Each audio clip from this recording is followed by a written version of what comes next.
Hello, hello. Happy Friday. Welcome to our Friday Witchy Hangout. We do this every single Friday. It's a pretty good time. Sometimes it's emotional, sometimes it's overwhelming. We laugh, we cry, but most of all, we come together to mix our energies together and ask juicy questions about the people in our lives and sometimes ourselves. So if that sounds good to you, then you can do this with us every single Friday. So today we are doing a juicy reading because I'm trying to get back to my juicy reading roots, because I started to notice like some of the readings that I like consider kind of my bread and butter, like why you would need to look into like tarot cards to understand your life anyways. You know, what are they saying about you? What have they heard about you? What are they hiding? All that stuff. I am just going on a tour of all of that because I feel like for some reason we haven't done that. You know, it's baked into a lot of the readings that we do, but that's what we're doing. So this is a really juicy one on what are they hiding. So without further ado, let's get into this. We have 3 piles as per usual, but we also have an anchor card. And I know everyone here is intuitive, whether you know yourself to be intuitive or not. I just really feel like it's a capacity that we have. I think it's something that we kind of unbury in ourselves because we get bogged down by like the 3D and things like that. I don't think you should discount reality. Don't think that you should discount the 3D, but I think that we can kind of lighten our energy and tap into that more intuitive, subtler side of ourself. And I think that if you've been called to tarot, then you probably have that side, and it's waking up even if you haven't become aware of it, but a lot of us are aware of it. A lot of everybody, I feel like most of us read tarot. So if you want to know what the anchor card is, it is the gem. So this isn't one of the piles. It's not one that you can choose, but it is like an energy that is in every single one of the piles in some way or another. So that's the anchor card if you are interested in it. So we're snooping, they said. Yes, we're snoops. Okay. I feel like we're well-intentioned snoops. Well, hopefully. At least I can only speak for myself. I am. All right. So moving into the pile selection. These are our piles that we have. So pile number 1 is the shadow. Hey girl, hey. Pile number 2 is the poet. And pile number 3 is the mask. And I'll put all those up. So if you haven't already chosen your pile or multiple piles, then now's a good time to do that. Even if you have, it's a good time to just take that one full breath. One full breath is a meditation, as they say. Oh, my cats are getting at it. Oh. So take that to mean what you will. My little cats are like the sun and the moon. That's literally their names. So that might have been a message for somebody. Okay. So I like to put my hands over my heart and just take a deep breath here. Let the energy relax.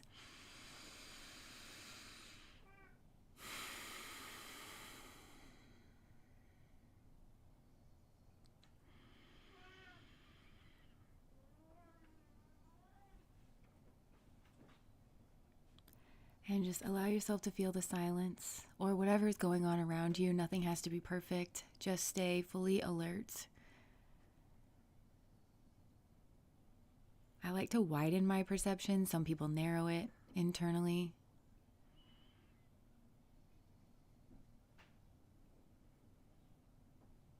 And just connect with the part of you that exists beyond all things.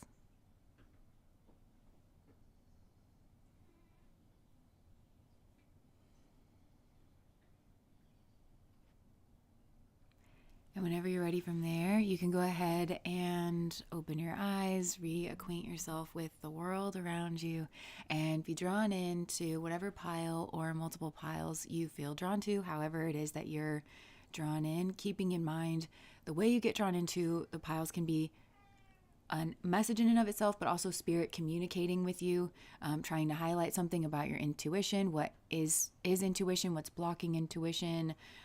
Maybe an experience that you have to go through in order to connect with the true experience, especially if you get drawn into another pile. Anything here like that, but just being open. Somebody once said that prayer is when we speak to God, but meditation is when we listen. And I feel like tapping into energies like this, it's also that receptive kind of listening. So we're practicing listening to God or listening to spirit, listening to life, and learning how to do that better, which is always a valuable skill, I think. So, all right. Now, if you've gotten your piles, and even if you don't, we shall proceed onwards to pile number 1, which is the shadow. I feel so calm. Okay. All right. Pile number 1. A little compassion.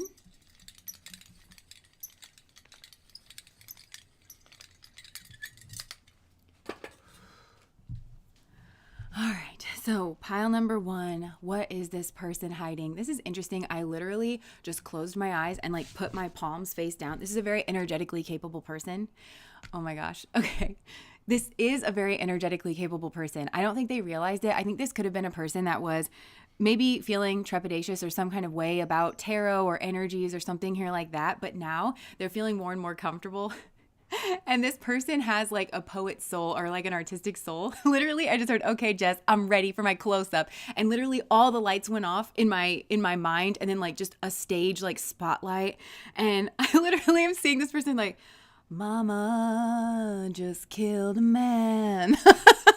So I feel like this person is like funny. I hope they're funny for your sake, because this is like what they're hiding. And I don't think they literally are hiding bodies or anything like that. But I do just want to say, for like the one person out there, if you're asking about a person who's weird, you're like, something's off with that man, or like, you know, maybe that is actually a message, and then the rest of this won't apply. It's like not coming from a cute place. But for most of you, I actually think this person's really funny. And so, and like very dramatic, very like theatrical in their soul. And I feel like they're actually just starting to tap into that. And it is by way of like energy work, or it's the watery sides of life. And this person actually has like a strong strength in that. And I feel like they're hiding it. And I think they've spent a lot of their life hiding it, but it's a gem. Oh, it's a gem. That is their like inner gym. It's connecting with their power, yes, but it's connecting to a lot more than that. And so this person is like very emotional, actually. I feel like this person's hiding that they're like emo, because literally what I just saw was like stage presence, and like theatrics and stuff. But it's this part of them that they thought that they should be ashamed or embarrassed of, or that they thought that nobody would really care about. Yeah, because I just heard, I'm just a poor boy from a poor family. And so I feel like this person maybe is a poor boy from a poor family, or a poor female from a poor family. I think they may have, poverty is something like actually here for this person, but it feels like poverty that they grew up in, and it became like a part of their identity or something like that. And I do think that's very conscious actually for this person. But there's something about it that's like not so conscious, but it is like very felt, which is that I'm just a poor boy, nobody loves me. Yeah, it's like the nobody loves me kind of thing. Nobody loves me. Everybody hates me. I guess I'll go eat worms. So this person feels like a lack of value and a lack of worth, but it's on a social level, which is strange, because I think that this person is actually very socially capable and they're very socially likable. But the way this person relates to that is, this is on a feeling level, purely a feeling level, is like kind of being used. This person doesn't understand, like they have like a juicy, magical, theatrical kind of like quality to their energy, that it's kind of like catnip, you know, and they don't understand that about themselves. There's something like melancholic about this person, where like behind the scenes, they're like, are you entertained by my existence, you bastards? Like, you know, something like that, you know, where this person, they're showing me like the theater masks, you know, like the happy face and like the sad face. I actually feel like this person's very happy and they're very jovial and they're very fun, but behind it, it's like this person's very sad. They're very depressed. This is kind of giving me like the dichotomy of like a comedian, you know, where a lot of comedians are like very depressed, and it's because they see very deeply into the world. This is a very deep person actually. And I feel like they've always felt like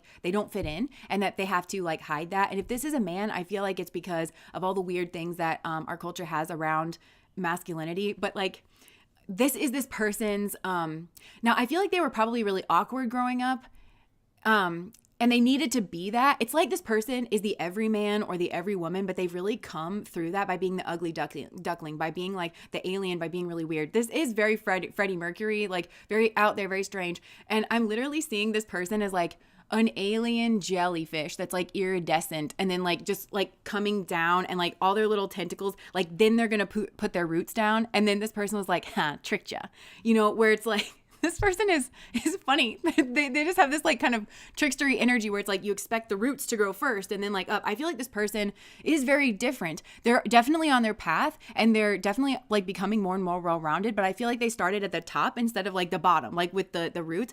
So, and I think the top for this person, because I think that they're a very good communicator, and it's like they have developed their personality. I just heard cult of personality, but I don't think this person plays up into it, or maybe they have, I don't know, but it's like this person's a good communicator in some way, but they relate to that as like Mercury, you know, Freddie Mercury. This person may like Queen or something. I don't know. But they think about their good like communication skills from a perspective of like air and fire. And I think that if this person has achieved some kind of success, because some of them have, but and you might not understand that they're still trapped in that mindset of like, I'm just a poor boy from a poor family, because and they feel like a tool, and they feel like still nobody cares about them, kind of a thing. And so if they have achieved some kind of success, just know that this person has achieved that probably through their social personality, their connects, and through making the most of like every opportunity that they had, or like every single time that they were in front of somebody. And so they come from this place of like deficit, even if like they have acquired something for themselves. They kind of think that it could always be taken away from them, because they're just used to being at the whims of the world and economic realities, and not having a lot of grounding and like not a lot of footing in the world. And so you might look at this person and say like, but you're not there anymore. But mentally, it's like the mental prison. That's what I think the mental prison is how I would describe this person. But anyways, like I was saying, I think they developed their personality because that was like the thing that they had control over. But they just kind of felt like a pawn, I think, always, or just being blown around. And it's created this like deep disconnect, and it's like an apathy mixed with kind of sorrow and depression, and just, well, I'll never be this or I'll never be that, so like what's the point? It's like it is kind of that, and it's like baked into this person's soul. But like I said, I think they're in some way they're really good at communicating, but they've thought about it from like fire and from air, which is very masculine, and it's very adept, and it's very maybe even charismatic with the fire there, very quick or something. But they haven't thought about it with the water. They haven't like thought that it comes from that place. And actually that enriches this person's communication so much. And they may have gotten this person's an alien, okay, right? So they're different. They're meant to be different. They're meant to like maybe even be like the heretic or like the divine fool. They're meant to shake things up. And people like it, I think, when this person shakes things up. But because they were small, like as a child, and they didn't have really much power in the world or anything, and they've had to come up through that awkward stage, they got a lot of the feedback that all of us do culturally, which is like, we want you to be this particular thing. That's what we prize in our culture, whatever it is. And this person just kind of knew that they weren't that. And so they have to take a chance on themselves.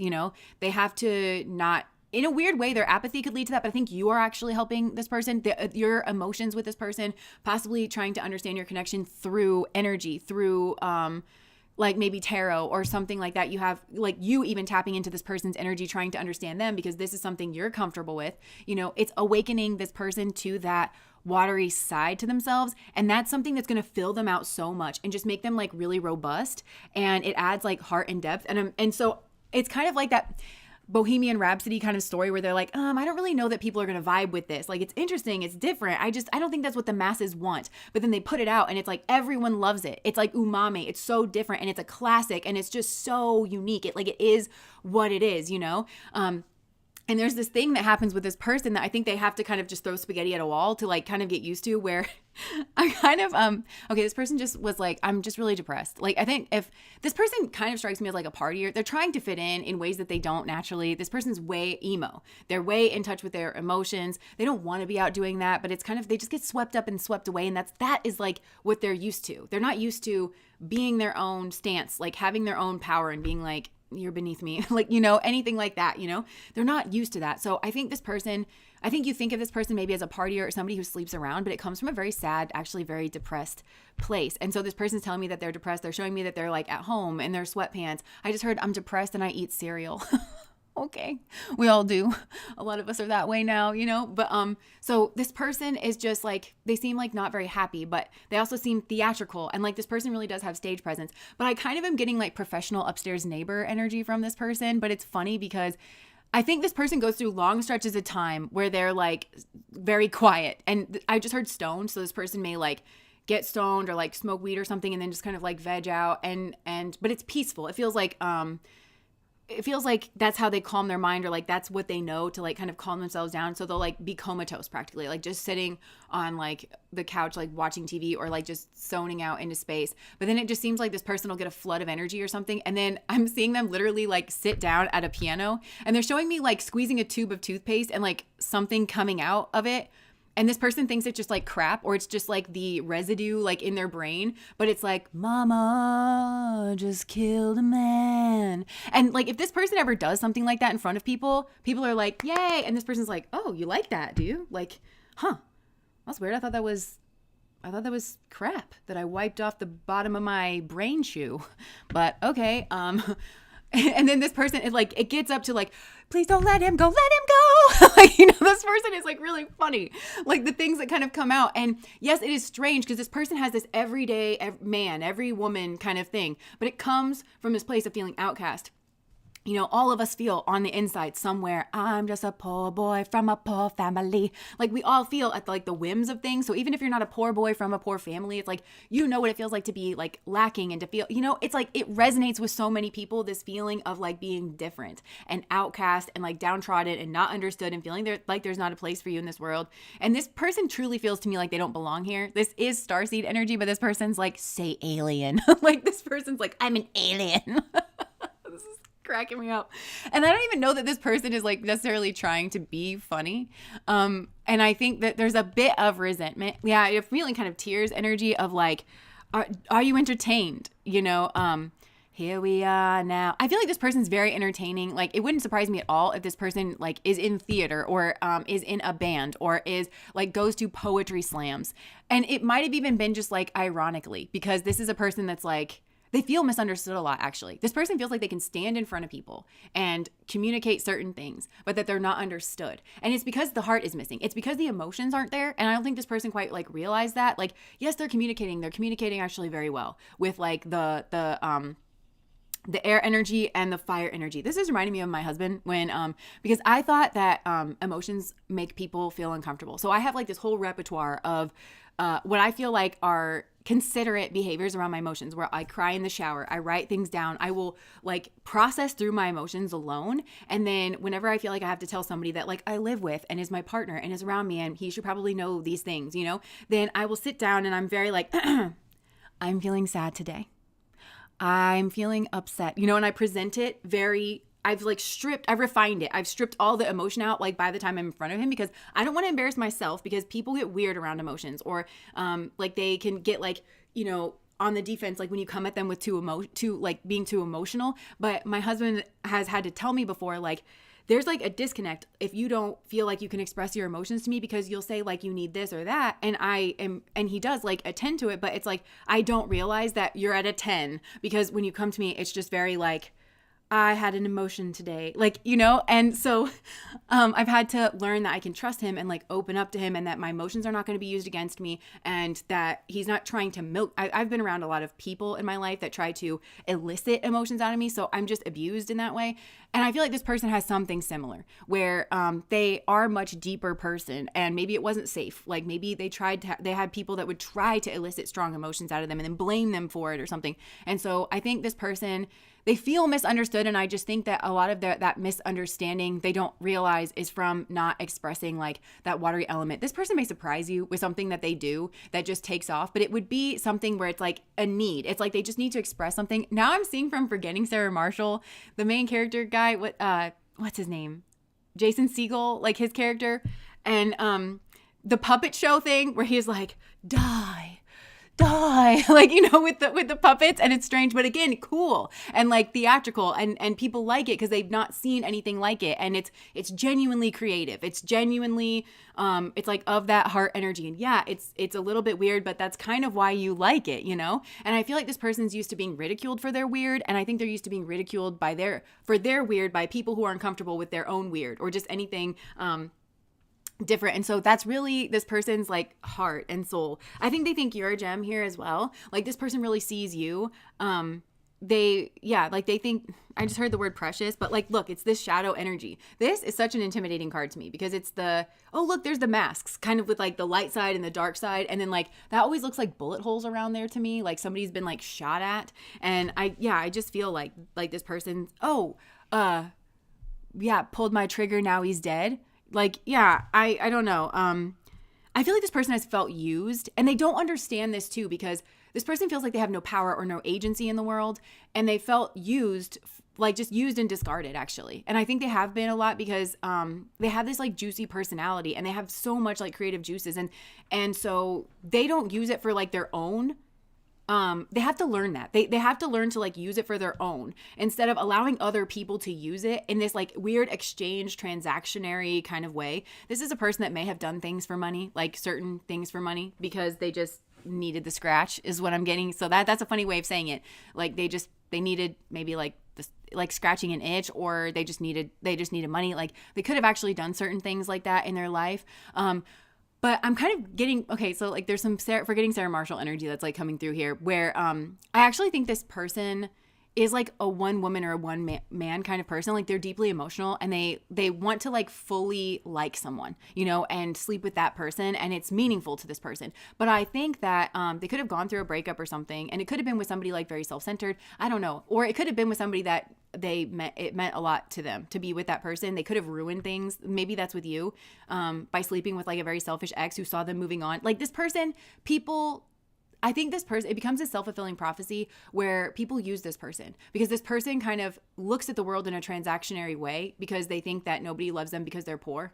I don't think this person's considered that if you're rich and people only want to be around you and they're seeking out your presence because you're rich, they don't actually love you either. I mean, maybe certain people do, but it's like, how do you sort through that? You know, it's the same like on both ends. This person just, so I think this person just ends up getting used for like superficial reasons and finding people that discard them or like don't really care about them. But as soon as this person starts to heal and starts to move on, that's when those people will kind of come back, you know, to try to pull on their energy. And that could have happened here actually. And then they could have ruined a real connection that they had with somebody that they actually cared about. But they're showing me that scene where he like is trying to get over her because his friend told him to like sleep with a bunch of other people. So that could have happened here as well.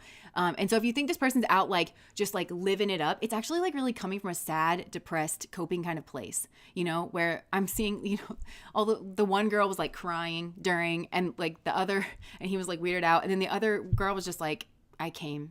And he was like, okay. Like this person, I don't know, they don't want to be out doing that. It's actually very soul crushing. I feel like this person is engaged in a lot of soul crushing behaviors. A lot of it seems just very people pleasing, and it's because they're not tapped into like their emotions and leading with that, like, no, this is what I need, you know, kind of a thing, and this is who I am. So you might be getting the wrong impression of this person, but they're also not doing much to correct it because this person just feels like depressed and apathetic, and just like people just use me. That's kind of what I'm getting. It's like this person like kind of hasn't known real love, but they're a lover. They're actually very deep and they want that, but they've not practiced it at all. So I feel like it's hard for them to meet that moment. And I think it just feels familiar having people just view them as entertainment or a fleeting thing. So I think this person just kind of cuts off actually, and they cut off their power.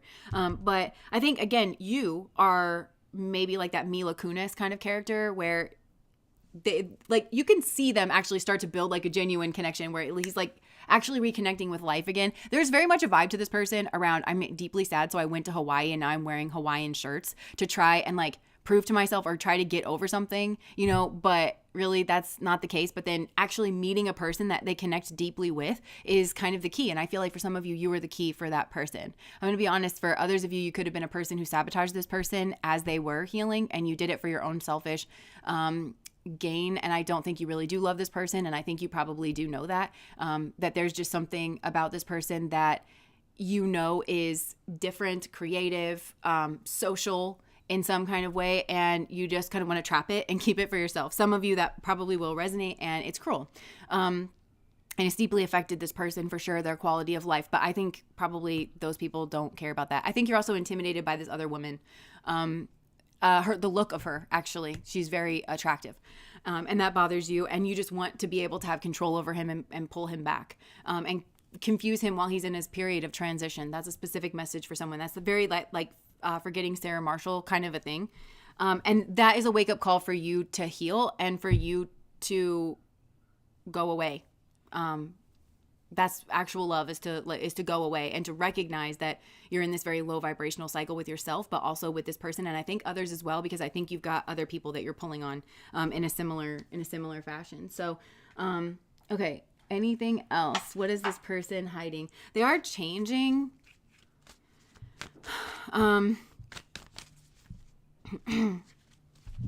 this person's just hiding their sensitivity. Like, this person is like the lamb energy. They're like the lamb that gets led out to the slaughter, is what I'm getting. But they're also awakening. Yeah, this person feels like Four of Swords energy, right? Where you pull back. Possibly it's like a depression. This person's spending time alone or sleeping a lot. But I do think this is like very healing. And they're hiding like their innocence and their sweetness. And that they want a new beginning possibly here, but in something. Or that they've tried to plant something and it hasn't come up. But it's because this person is stuck in this cycle that I said. That they really need... they need like a solid relationship with a deep soul, somebody who actually has emotions to give. And they also need like some kind of security, and Spirit's trying to get this person to a soulmate, I feel. It's just that they have a lot of karmic energies around them that just use them for superficial reasons, for the look of them, for the way it looks for other people, some kind of social, it feels like a social advantage. It doesn't feel like this person has a lot of money, but it feels like there's some kind of social advantage of being seen with this person. Maybe they're very attractive. Maybe they're very charismatic. Maybe they are very good in conversation. They look good on your arm, something like that. And, yes, those people are around, but this person needs to learn how to spot those people, because you can. And the way that they can spot those people is through their own emotional depth, and actually like honoring that.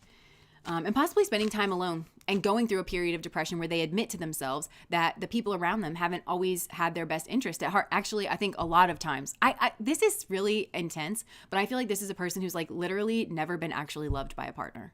They've only just been, it's like transactional, but they might not have realized that it was transactional, that that people just, because this person has something shiny about them that people actually don't care to see beyond. And they're very selfish people, narcissists, are drawn into a person like this. And it's sad because they have a depth that just never gets really seen or appreciated. And so this is a person who it's like, they've just always been in transactional relationships is what I'm getting. And it's almost like, not up to them that they were in transactional relationships. But I think that they might jump into bed with people, or because, and especially if this is like a man who gets around, it feels like I'm just poor, so I might as well sleep around. That's like the one fleeting happiness, but it's actually a pleasure, and it's an addiction, and it's a cop out. But because they do that, they're not like, a regular dating cycle would really help this person to get to know who's actually there for them and who's using them. And then they can empower themselves by saying, actually, I don't think that we're really connecting. I think it would actually do this person good to turn down people who are like richer than them, hotter than them, like, or that they view as having something like that would really do this person good. To just be like, actually, I'm really not interested in what you have to offer, because I know that you only want to use me. I don't want to use you. Let's distinguish us. Let's distinguish between the two of us. I'm not that way. You're that way. And so we're incompatible. People could look, I think this person has gotten into relationships where it's like, people could look at us and there might be something superficial from the outside. Like, it looks like we dress the same, so we're in the same grunge scene. Or it looks like we dress the same because we're both hippies. Or it looks like we are the same level of attractiveness. But there's not actually a matching there. So this person they have to learn how to get beyond. I feel like they're trapped, actually, like in this cycle of superficial people wanting them for superficial reasons. And this is not a superficial person, and it's soul crushing. Like, this is a person with heart. This is a person with emotion. This is a person with soul. And it's like people put them in this kind of like shallow category. And I kind of feel like when they find their Mila Kunis, not the person, okay? Actors and actresses and people in general just are what they are, but that in that and her character in that movie, when they find that person that they have an actual connection with, they might well ruin it, because they're just used to these superficial dating habits, and they're so apathetic that they don't even realize what it is that they're doing. And this is a person who's just used to being swept away. They're never the strongest energy in their relationships, and they're never the strongest energy in the room socially. They just kind of go along with the crowd. It's not that they don't have an opinion. It's just that they don't think that their opinion matters, and they think that if they express their opinion that nobody is going to love them. And that's crazy, because I think you look at this person and you think, oh, well, you're very lovable, kind of a thing. But yeah, they just go along with it instead of standing up for themselves, saying what it is that they want, and expressing their heart and what it is that they want to express. And everything will change when they start to connect with the watery element. And I think this person has never thought about water as an element as being strong, but water is the strongest element. It is. It wins everything over time. I think this person thinks about air being strong and the masculine sides of life being strong, and that they feel weak because they just wish that they had that. But actually, the feminine side of the body is the strength side, and the masculine side is the detail-oriented side. And when we think of broad in terms of dimensions, up and down is masculine. So like tall, skinny is like very, very masculine. But when you start to see breadth in like the shoulders, that's actually feminine energy, is where they get that kind of strength. We associate strength with like the broadness of the shoulders. And that's where it comes in. And this person doesn't recognize that tapping into those feminine energies it's power. It's raw power. And it's the power that's going to win out over time. So this person has to stop running away from their emotions. And I feel like this person is kind of being flicked in the face by all these superficial people that I think this person too, it's like they're going to have to realize that certain people that they partnered with that for superficial reasons and that they ceded their power to, they just gave, and that could be sleeping with people too. They fucked their life up in a big way, but this person can't even be mad at those people. They have to be mad at themselves because they let them do it. They let them in. They were a rotten egg from the start, but they thought that they had more money, or they thought that they had more friends. Or just like more pull in general. So they gave their power away to that person, being associated with that person, near that person, because your friends kind of rub off on you. That's what I feel. I feel like this person has allowed their friends to rub off on them. So this person is not seen. This person has a lot of responsibility to take for feeling misunderstood in the world, because they do all of these like behaviors, and then it runs off their actual soulmates. And I think this person's gonna like the tower moment, and possibly that's what this depression is about, is realizing me doing that is actually me giving up my power. I made a choice to give up my power. So what, I was born into a family of poverty. I have these strengths, strengths, and these strengths, and I'm not gonna give up on myself, and I don't want to be around shit ass people and run off good ass people. You have to decide that you don't want that, and you don't want to be a part of that. And that before God, I want it to be known that I don't fuck with you, actually. I fuck with these people who are real and who like me for me, whether it looks like, it makes sense or not. So I think for some of these people, they have actually like if you've started to see that they're like garnering some of these people, you can see that they're already doing that, but I don't know where they're at in the journey. I just feel like they're all kind of everywhere. Some of these people have made quite a bit of progress with that. For others of people, they're currently going through a depression where they're taking that responsibility, where they're actually seeing that the people that they chose to partner with, and this feels like 7th house energy, the people that they've partnered with, that they've been in relationships with, that they've stuck their tongue in their mouth, like those kinds of people are just absolutely wrong for them. I think this person might be getting the ick about like, this is kind of like, what was I doing? Like, it made sense to me in the moment, but like now for the life of me, I can't imagine what I thought that I was doing. This person could have just been depressed. Like for some of them, they're realizing that they were depressed for like a long period of time. And it was just this incredibly apathetic experience. And it was because they were born into poverty. They made that their identity in some way. Yes, like there are certain worldly forces, but there are like certain opportunities. This is also a thing though, where it's like maybe their mind hasn't caught up to the life that they've built for themselves, if this person has like been determined, and if they have like, you're not going to tell me who I am. I'm going to tell me who I am, especially if this is a man, because that's kind of that masculine path is like that one foot in front of the other. Like I bring whatever you want. I'm relentless. I'll be more relentless than you, like kind of a thing. And so, yeah, you would know kind of, I think, more about what that is. Catherine, did I say thank you for the $50? And the Lightheart Alchemist, thank you so much for the $5. Thank you guys so much for the super chats. I just like jumped in and, but yeah, thank you guys so much for the super chats. But yeah, so this person, they really are special. They have this kind of special quality, and they just let other people use it. And so I think this person might well be very developed on their feminine side, and their masculine side has to come through and learn how to protect it and learn how to take it out into the world. I just heard, this little light of mine, I'm going to let it shine. So I think this person is like, it's a strong victim mentality here, because this person always puts themselves on the back foot. They always, whenever they look at any situation, they always synthesize it through like, how were they victimized? Instead of what power do you have? What levers do you have? Okay, fine. You don't control the world. Great. None of us do. What do you have?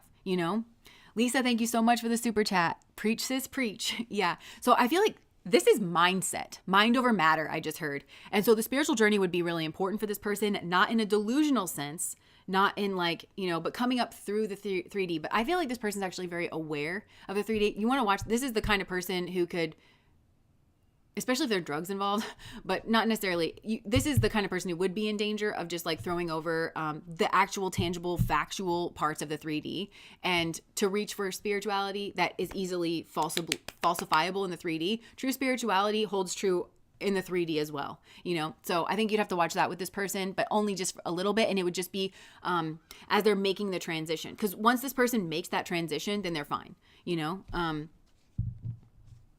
Yeah, there's like Spirit's trying to give this person the higher cup. And I think Spirit wants this person to know that they are the higher cup. I think for a lot of people, they are the higher cup, but they're stuck in their head. And yeah, people try to trap this person. People try to trap this person, and it's because they want to use them. And I think that's it across different areas of their life. Like they want this person, they want to be seen with this person is really it. They want things on their terms with this person because they want to control. It's like the gold, you know, they want to control the gold and they don't want this person to have a say or to be able to get away from them. But I think it's on their terms. So some of these people are like, I want you and I want you, but I want you for your personality, but you're poor. So I'm going to be with this like rich person. And that's like a narc. That's like a narcissist. And this person just puts up with that kind of treatment, or they're at risk of putting up with that kind of treatment because they have such low self-esteem and they don't care enough about themselves to want to be with a person, not for some, because they're the same way. So I think it's this apathy where they've apathetically accepted a transactional existence and they don't really like that, or they don't really want that. And it's soul crushing and it's depressing. And I think that they think somebody is best who has, again, something superficial, but so they're the same way. They have to understand that they're looking in a mirror, but this person, it should be above that. This person really should, but they just don't believe in themselves, and it's really sad. I think this person has slept with many people that just kind of take from them, and I mean, it's in a soul crushing way where it actively erodes it's an ick on a soul level. But this person's 3D self just feels apathetic and resigned and like, I don't have any better options, or I might as well do this. And so but being involved in that kind of cycle just erodes their soul and their soul mates, their actual soul relationships. It's sad. It's really sad. Yeah. So this person's like really up in their head. They know that they've gotten really stuck or really trapped around a partnership. And I actually think that's what's pulling them out of their stupor. And I've just heard the word stupid. Like this person's able to see this now. They're like, this was absolutely stupid. Like I got myself in this kind of position. And this person's not stupid. They're actually very intelligent. They have a lot more in their arsenal than they think they do. And I think it's been comfortable, actually. If this person's really honest with themselves, it's comfortable for them to not risk anything. It's comfortable for them to be apathetic and complain than to actually connect with their creativity, connect with their power force, and like take some kind of passionate new beginning, take the reins on something here to go get their spiritual inheritance. Because this person has quite a bit of spiritual inheritance coming in. Yeah, they break the mold, but it's through like breaking the mold in some way. This is a person who has a lot of good karmas, but also they are around shitty people. Like at the beginning part of their life. It's not a given that they will be, because this person has a lot of karmics that they have to like, these are karmics that crept up around them in past lives out of this like, so they have to cut loose from all of that. People that they think are gems, that they literally might have treasure. This person might be a gold digger for some of you. And it's not because they're shallow. It's just because they don't believe in themselves and because they're sad. And so they go after people for the wrong reasons. And so these people are around them, but they actually weaken them. This person has to see that. And it's like this person has like really good karma that's available, but they have to like cut free from all of this, like all of these negative people from their past. And I think there's quite a few of them. And so they have to cut free of that. And once they do, that's when their spiritual inheritance can come in. Because I think their spiritual inheritance, it's like these people would just leech it away from this person. So it's being like kind of in a trust fund or something. And there could be an accident, like this person could accidentally figure out how like that, hey, when I oppose you, person, good things happen for me. On God, you know, like that kind of thing. Like, and they have to watch that. It's not funny. They're not to build bridges and relationships with these people. These are karmics. It's not that these people are just overall karmic. They might well be and they might not be, but they're karmic to this person. And a karmic just means that their spiritual significance in your life is you need to oppose that person. And they need to oppose you, and you guys need to go your separate ways, and that's the spiritual benefit. That's the spiritual lesson. A soulmate is when you're doing your best and they're doing their best, and you guys just naturally are going in the same direction. That's because God paired the two of you up. It's beneficial for you and everybody else to go on the journey together. And I feel like for a lot of you, that's you, but this person's dicking off with karmics over here that they should actually be in opposition to. Actually, let me make very clear that I don't fuck with you. Or you're kind is what I'm getting. So there may well be a group over here, but yeah. The kind of person that values like this money. It feels to me like this person has like valued money. They need to stop valuing money so much. They have to recognize that like they are the value in some kind of way. Yeah. So this person has a lot to say. They have a lot to express. But that's what this person is hiding, is that they're very special star quality that they feel awkward and weird about, and that they've buried under years and like miles of apathy and depression and just soul crushing behavior that was against their soul from the beginning. Because this is a deep person. This is a person who is a monogamous person. They don't like a lot of the people that they're around. Actually, they don't like a lot of the people that they've dated. They don't respect them. They don't find them interesting. Even if they look really attractive on the outside, because this person's actually like, I think they could kind of care less. And yeah, I think so. I think this person could kind of care less, even if they have things that society says. This person might feel pressured or like they don't have any other choice to be partnered with these people, but it doesn't fulfill them. So if they have depression or like some kind of drug habit, I feel like it's not surprising if they're around people that just kind of don't enliven their soul. This person feels really sad and they just feel really down. But I think also there's been like something has ignited in this person where they're recognizing, they're starting to connect the dots of how they've been complicit with this. Because I think this person felt put upon, and they're realizing like, I can choose to decline your call. I can choose not to approach you at a bar just because you're attractive. I can tell you I'm not interested when you bore me on the third date. You know what I'm saying? I could do that. I choose not to because I think that I want to use you in some way. I'm also engaging in this transactional existence that I despise so much and is my ruin. It is the direct cause of my ruin. So this person may be kind of recognizing that, like, I kind of have no reason, like no ability to complain. It's like the sword of truth. They need to pick up the sword of truth to like kind of cut themselves free from their karmic ties and what's bound them. Because I think this person's like, you bind me, you know, but really it's like you are the one choosing every day to wake up to this individual, to be in this relationship, to pursue this career. You're the one waking up for that. So if you choose to not do that, even if you just pull back and you don't know what to do, that's still a choice that you made and you're feeling empowered from doing that. This person needs to do more of that, you know? So yeah, that's pile number 1. That is, yes, I wrote Moonchild.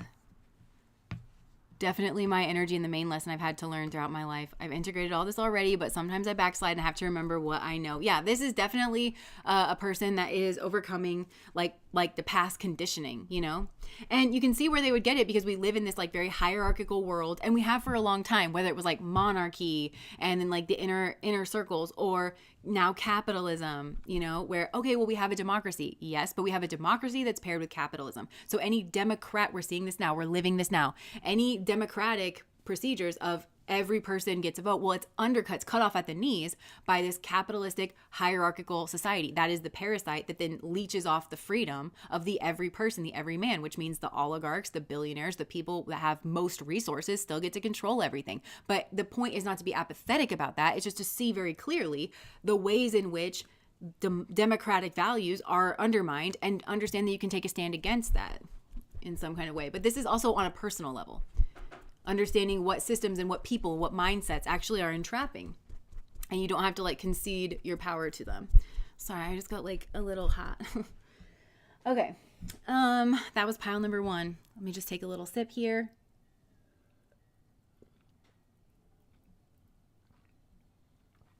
Go, Jess, let's hear it. I don't like capitalism and I don't like billionaires. If you haven't been on this channel, that's my stance on a lot of things. Billionaires are not your friends. That's the only thing I'd like for people to know. Billionaires are not your friends. They're just corporations are not your friends. They're also not people. Money should not be free speech. Thank you for coming to my TED Talk.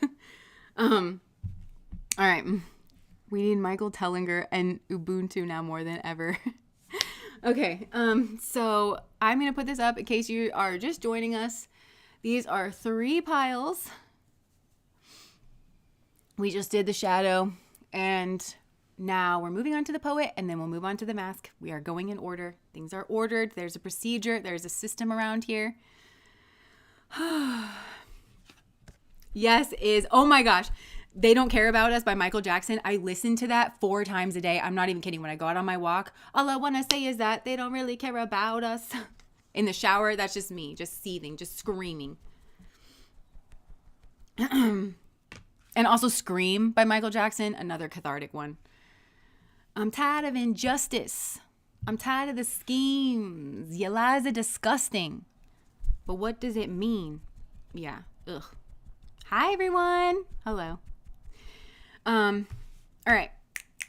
I'm just going to, I just got like overheated there. All right. Compassion. Compassion, compassion, compassion. Oh my gosh. Hilarious. Okay, let me just put my rose water on.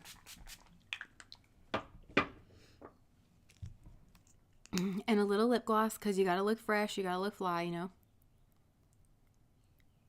Man in the mirror. Yes. May the odds be ever in your favor. Oh my God. So prescient. All right. Pile 2, the poet. What is this person hiding? Okay, so I actually don't think that it's a coincidence at all that like I just kind of started getting into political stuff, because look at this energy with the poet. I feel like this person, with what's going on in the world right now and all of this, like they're looking at their like phone, their computer, and then it's like their mind, right? And it's like, this always reminds me of like tweets or something.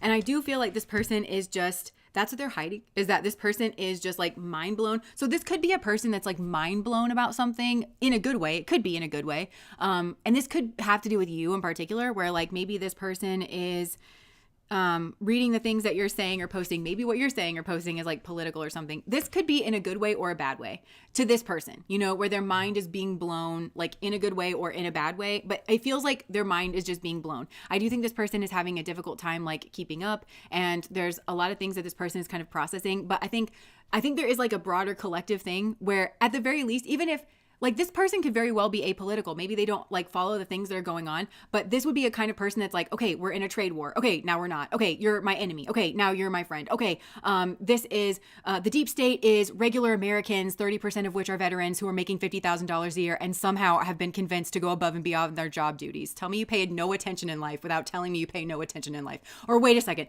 the deep state is Silicon Valley and the billionaires. Like, you know, it's like this person, like, which is it? You know, like this person is just, everything is like changing so fast. Which freedoms and rights do I have? Wait, which freedoms and rights do I not have? Okay, this just got passed. What does that exactly mean? On a tangible, actual level in practice, when that is applied, what does that mean? You know, like this person is just like, I think, overwhelmed.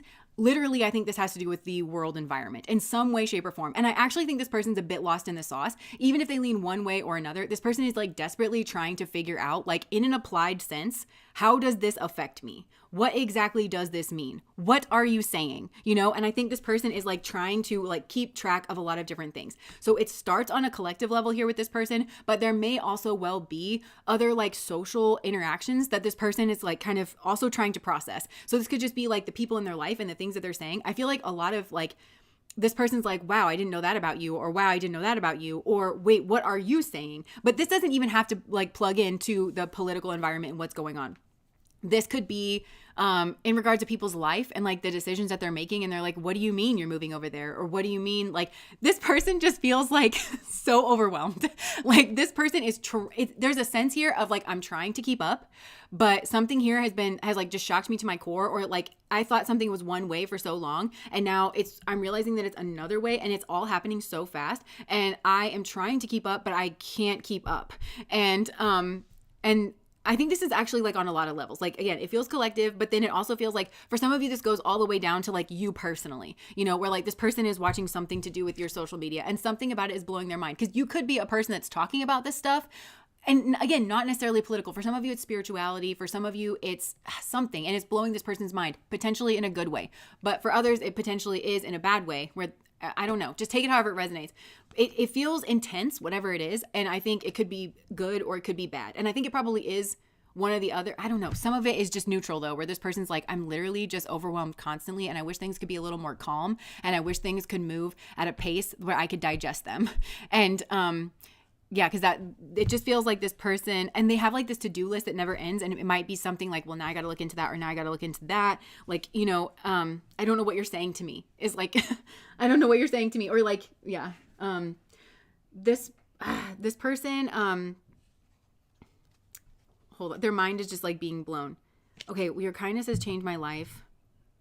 Okay, so for some of you, if this is about you personally, they might not know if you miss them as much as they miss you. And so they are maybe like not saying that they miss you, or they're not reaching out or something here like that. Okay, so that was just a lot that came through. So if you feel like this person's been out of reach, out of touch, disconnected in some way, they have so much going on, and this feels like on a mental level. It also feels emotional, but it feels like this person hasn't processed it mentally. So they don't even know how they feel about it, because this person is like, I'm just watching like a ping pong, like a tennis match, like a cat, where it's like, they're trying, nothing has like stopped and settled down for this person to even like process it. And they kind of know that. And that makes them feel nervous. It's like because they want to settle and figure out how they feel about something, but something mental is like keeping them from being able to do that. Okay, let me find.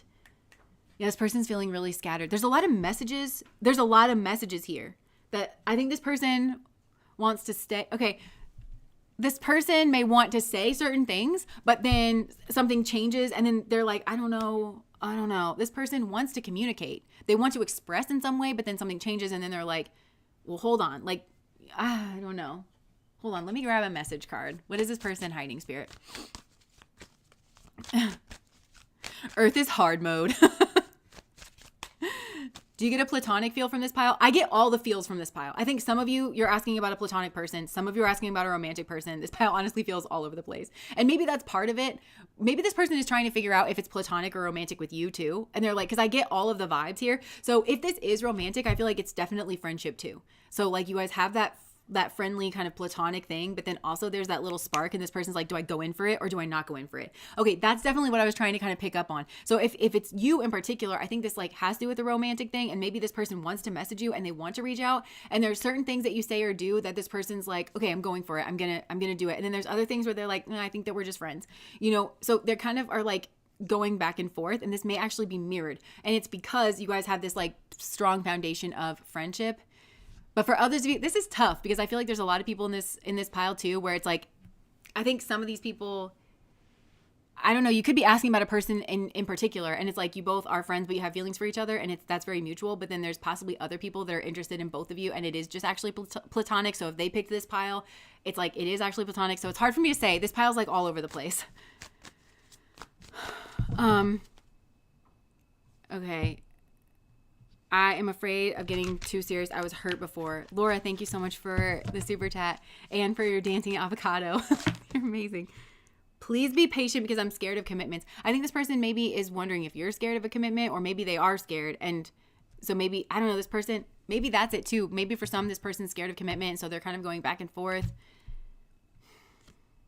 I was selfish and immature. Please forgive me.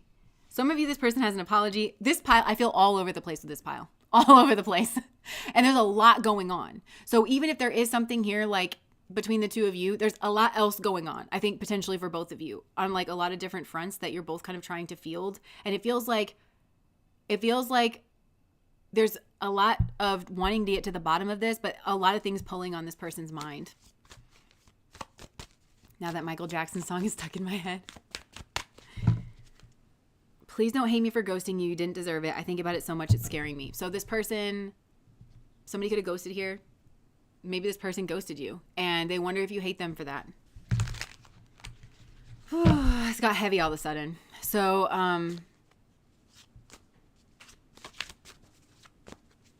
okay, I'm literally hearing that Michael Jackson song, like, I'm tired of injustice. I'm tired of the schemes. Your lies are disgusting, but what does it mean? But I'm feeling that on a personal level.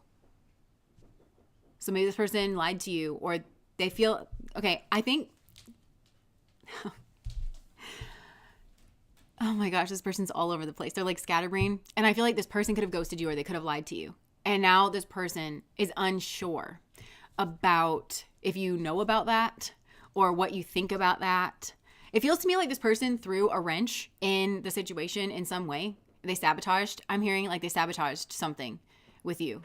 If this is personal, then they sabotage something with you and they really regret it. And I think they really regret it too, because they could have, I don't know. It feels like, are you mad at me? Do you hate me? Do you feel nothing for me?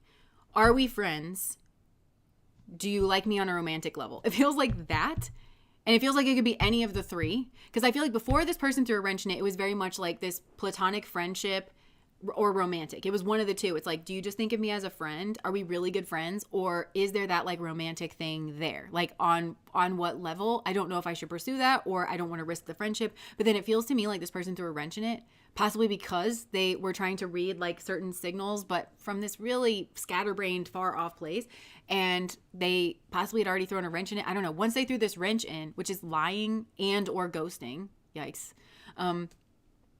Now this person is like, and now for doing that, my reward is I get to wonder about whether or not you hate me, or you feel like neutrally towards me, or if we're friends, or if this is a romantic partnership. And this person just like really doesn't know what to do. That's what they're hiding. I wasn't planning on having anything serious when we met, but I can't deny I'm falling for you. Yeah. So this person could have been really non-committal. They could have, I just get the sense if this is a romantic relationship, which is what I'm going to zero in on here, because some of you are asking about platonic people, or this person feels, I don't know. It's like, this is so scatterbrained. So I'm going to dial in to like the connection where there is actually feelings there, where I think this person, because it's such strong friendship, I don't know. And then like, as they got to know you, and maybe this person is a commitment phobe, and they're like, what are these feelings that I'm feeling? And so they wanted to pursue something romantic, but I think this person was already in a habit of like being a fuckboy or a liar, a cheat. And maybe for some of you, cheat is the wrong word. This person is just more of like a, what's the word? Like a non-committal floozy kind of person. And, but they could have been lying about this. I don't know. Like there could have been a lie, and then they don't know, because they were already doing that fucked up shit. They don't know if you know about it or not, and if that has somehow impacted your behavior or not. But then, I don't know, this person's having a hard time reading you, but they're also like very neurotic. There's a lot of like neurotic energy and like mental energy. And I think it's a combination of a lot of things, because I think this is unusual for this person. This is like new territory, and maybe it's new territory in your relationship. I feel this person's non-committal actually. Or they're going through a phase, they didn't want anything serious. And I think they met you and there was the solid foundation of genuine friendship, and they found you attractive, and then it started to become more and more like, I actually really like you. You're special to me. You're unique and different. This doesn't come along all the time. I want to actually pursue this. I know that if I don't pursue this, I'm never going to meet somebody like you again. So I don't know what to do, but I've already fucked up in this way, and I'm already this way. I've never practiced certain things. So it feels to me like this person almost like fucked it up before it could even begin. And they want to say that I was selfish and immature, please forgive me. And I think this person wants to reach out, but they don't know if they're going to be yelled at, smacked down, or if you're going to do the same thing to them. Like if this person ghosted you, if you're like, yeah, peace, like you're just going to ghost, or you're just not going to hear them out, because the ghosting thing, if it wasn't actual ghosting, then I feel like this person just shut you down in some way. Like they didn't hear you out, or they started something that they didn't finish, and they started it in a toxic way. They started it in a bad way. They left you with all the burden of that, and then they just yeeted out the back door, because this person is like immature and selfish and they know that. And I think this person is starting to see that, but I think this person was so scattered, and they're so all over the place, and they were trying to read you so much, instead of just saying, I like this person and I just kind of need to own up to who I've been and what I've done. And at least I can say I tried, because I feel like this person can't even say that to themselves. So this person's having a lot of regrets, because I think at the very least they wish in that moment they had met it fully. And that way, at least they could say that they tried, because now it feels like what could have been, or if I hadn't have done that, how would things be different now? And it feels like you would be friends at the very least. This person could call you up at the very least. This person could text you and not wonder if you're going to bite their head off at the very least. Or it may have actually turned into a romantic relationship. Either one of those is preferable, because this person used to know that you liked them, like as a friend. Now they don't even know that because of their behavior. And they know it's because of their behavior. And they know that you're a nice person and that you have a great personality and that the two of you get along. And that if they just gave a shit about anybody but themselves, then they know that they're fully to blame. Just know that. This person probably hurt you, treated you as disposable cutlery, and made you feel like ass, made you feel like you didn't matter, that they could just hurt you, throw a wrench at you, and then just be like, and I literally don't care about your feelings, goodbye. But they didn't even say goodbye, I feel like, or they lied about something. And so obviously you feel a type of way about that, unless I don't know. I just don't see a scenario where, of course, you feel some type of way about the treatment. And this person needs to speak to their treatment, and they just don't know some of you, they don't know if you would take their call. other people were interfering and trying to control me. So it could be that there are other people involved, and this person does feel, I just heard they feel cowed. They feel controlled by these other people, but somebody was trying to block this person, actually. I'm getting they were trying to get in their way. They tried to be a stumbling block in the way that a cow would be a stumbling block. Like, you're not just going to trip over it with your shoe. It's like from the waist down, you're just like face plant, you know? So somebody was really trying to impede this person, and it could have been a mother if it was a cow, or Tasha Blonde Diablo. Thank you so much for the super chat. It's been a rough couple of days. I've really been looking forward to what you've got for us today. Oh, I'm so glad, and I'm sorry that it's been rough. I know a lot of people are having a hard time right now. Yeah, family was involved. Yeah, it's like that cow energy. And if it's not like a mother or family, I'm seeing the cow like chewing the cud. So it could be like just over and over and over again. So it could be mundanity and somebody just being like, I'm seeing that like red eyes, dry eyes, like Ben Stiller guy, not Ben Stiller, but the boring guy, red eyes, dry eyes. Like he always talk like, I don't know, somebody that's monotonous or something that's monotonous. I know I was wrong by not talking to you. Would you be open to talking now? So what this person is hiding is they think that you are a gym. This person is possibly like on their phone. Okay, so it could be that you guys are texting and that you're keeping it pretty like short or like very platonic. And this person is like, I'm trying to figure out if I can apologize. I'm trying to figure out if I can broach a topic or if I can try to deepen this. Because it feels like once it's out there a bit, it's going to change everything. And for better or for worse is what I'm getting. And it might be an argument. And to me, it feels like this person needs to stand in the face of that. Regardless, it's just the right thing to do. This person fucked up in a way that they deserve to be screamed at for 3 solid days. It's like, maybe that's an exaggeration. For like a solid afternoon is what I'm getting, you know? If they're just going to sit there and like you scream at them for 3 hours, like that's what they get. They kind of deserve that, especially because they didn't deal with it in the moment. So then it's all this like extra pent up thinking that you are not even worthy of this person, making sure you are not in your head, feeling like you are not worth the time a fucking day. Like, you know, that's at the very least like what this person deserves. They know that. So this person's like either watching your text messages, they could be watching your social media, and their mind's like constantly exploding. And it could be because, or maybe some of you are in a fight with this person. Maybe they did breach the floodgates. And for some of you, you're saying this, but then you're also saying that. Like, you're just expressing all of your emotions that you've like kept pent up. And it's like, well, I really did like you. And I really did think that we could have something. It's just then you took a shit on my chest, and then that I didn't know what to do with that. And so now I'm just kind of thinking that's not really a kind of person that I want to be around. And now you're in my face apologizing, and I don't really know what to believe. And so this person's like back and forth, like, yes, I think that it's possible. No, I don't think it's possible. Like, you know, and because they're hearing everything through that lens of, is it possible or is it not? So this person definitely has feelings for you. They know, like, feelings plural, okay? This person's having all the feelings. They feel overwhelmed. They feel like they fucked up. They know they pissed you off. And they know that any sane person, like, this is what I'm saying, is like they kind of can't run for this, because they know that any sane person in your shoes would be appalled at the way that they handled themselves. They would think low of them for whatever it is that they did. Any sane person. And for whatever reason, this person was just selfish and immature, and it was like it put a blinder on this person, and they weren't thinking about what they're doing. I'm really getting that this person just was not thinking about what they were doing, how they behaved, how they came across. It's all there for this person to see, and hindsight is 2020. But this person was in some kind of soup. They were all like jumbled up. And whatever it was mental too. It wasn't emotional. And I feel like for some of you, this is a continuation for pile number 1, because I feel like it was the emotions that were missing. This person had emotions for you. And if they just knew that, then none of this confusion would have ever existed, because that would have been the clarifying factor. But it just seems to me that this person was like determined to be non-committal for some arbitrary reason. Like, it wasn't like, when this person did not have an attitude of like, when the right person comes along, then they come along. And that's when I'll jump, because if you don't jump when the right person comes along, you miss out, right?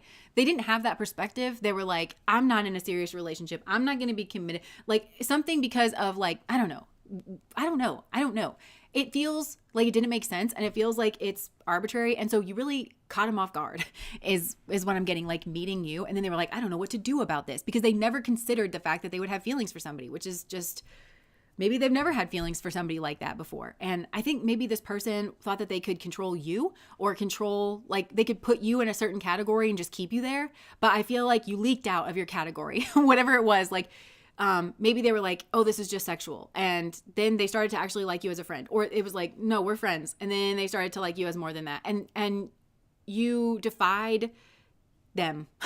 You defied their brain. You defied their worldview that is extremely two-dimensional and kind of single-cell amoeba coming from this person. And so you blew their mind. You continue to blow this person's mind.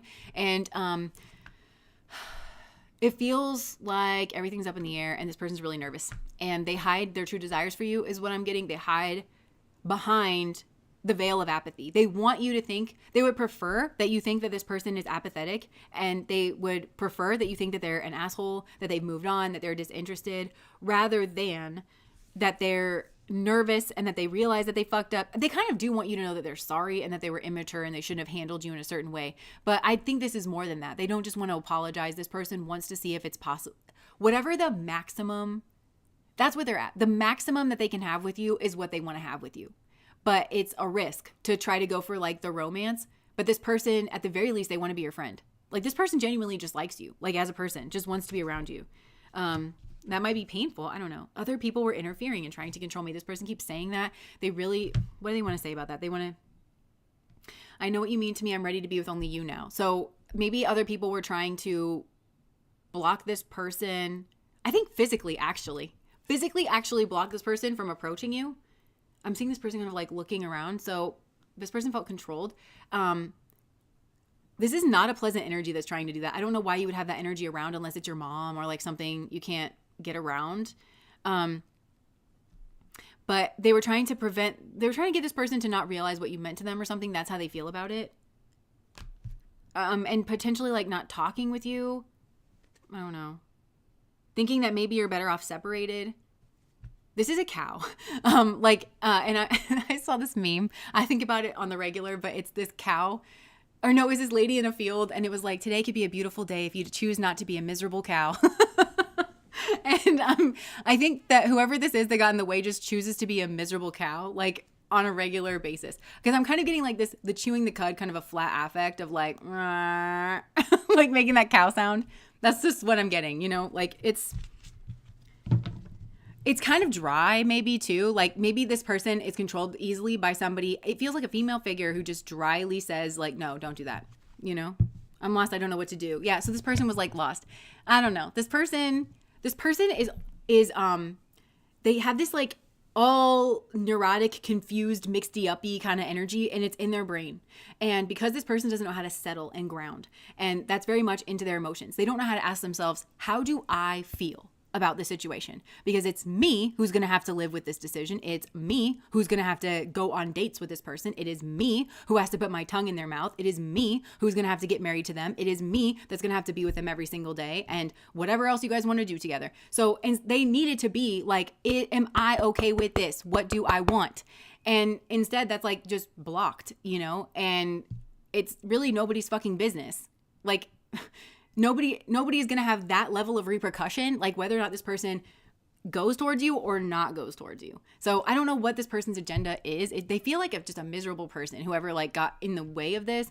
And misery loves company is what I just heard. I still love you and I can't stop thinking about you. So yeah, basically that's what this person's hiding. They still love you. They can't stop thinking about you. They know that they behaved atrociously, and they behaved in a way that would lead you to come to the conclusion, if you were just a sane, rational, logical person, any sane, rational, logical person, if you describe the way that this person treated you, they would be like, that person is an asshole. That person does not care about you.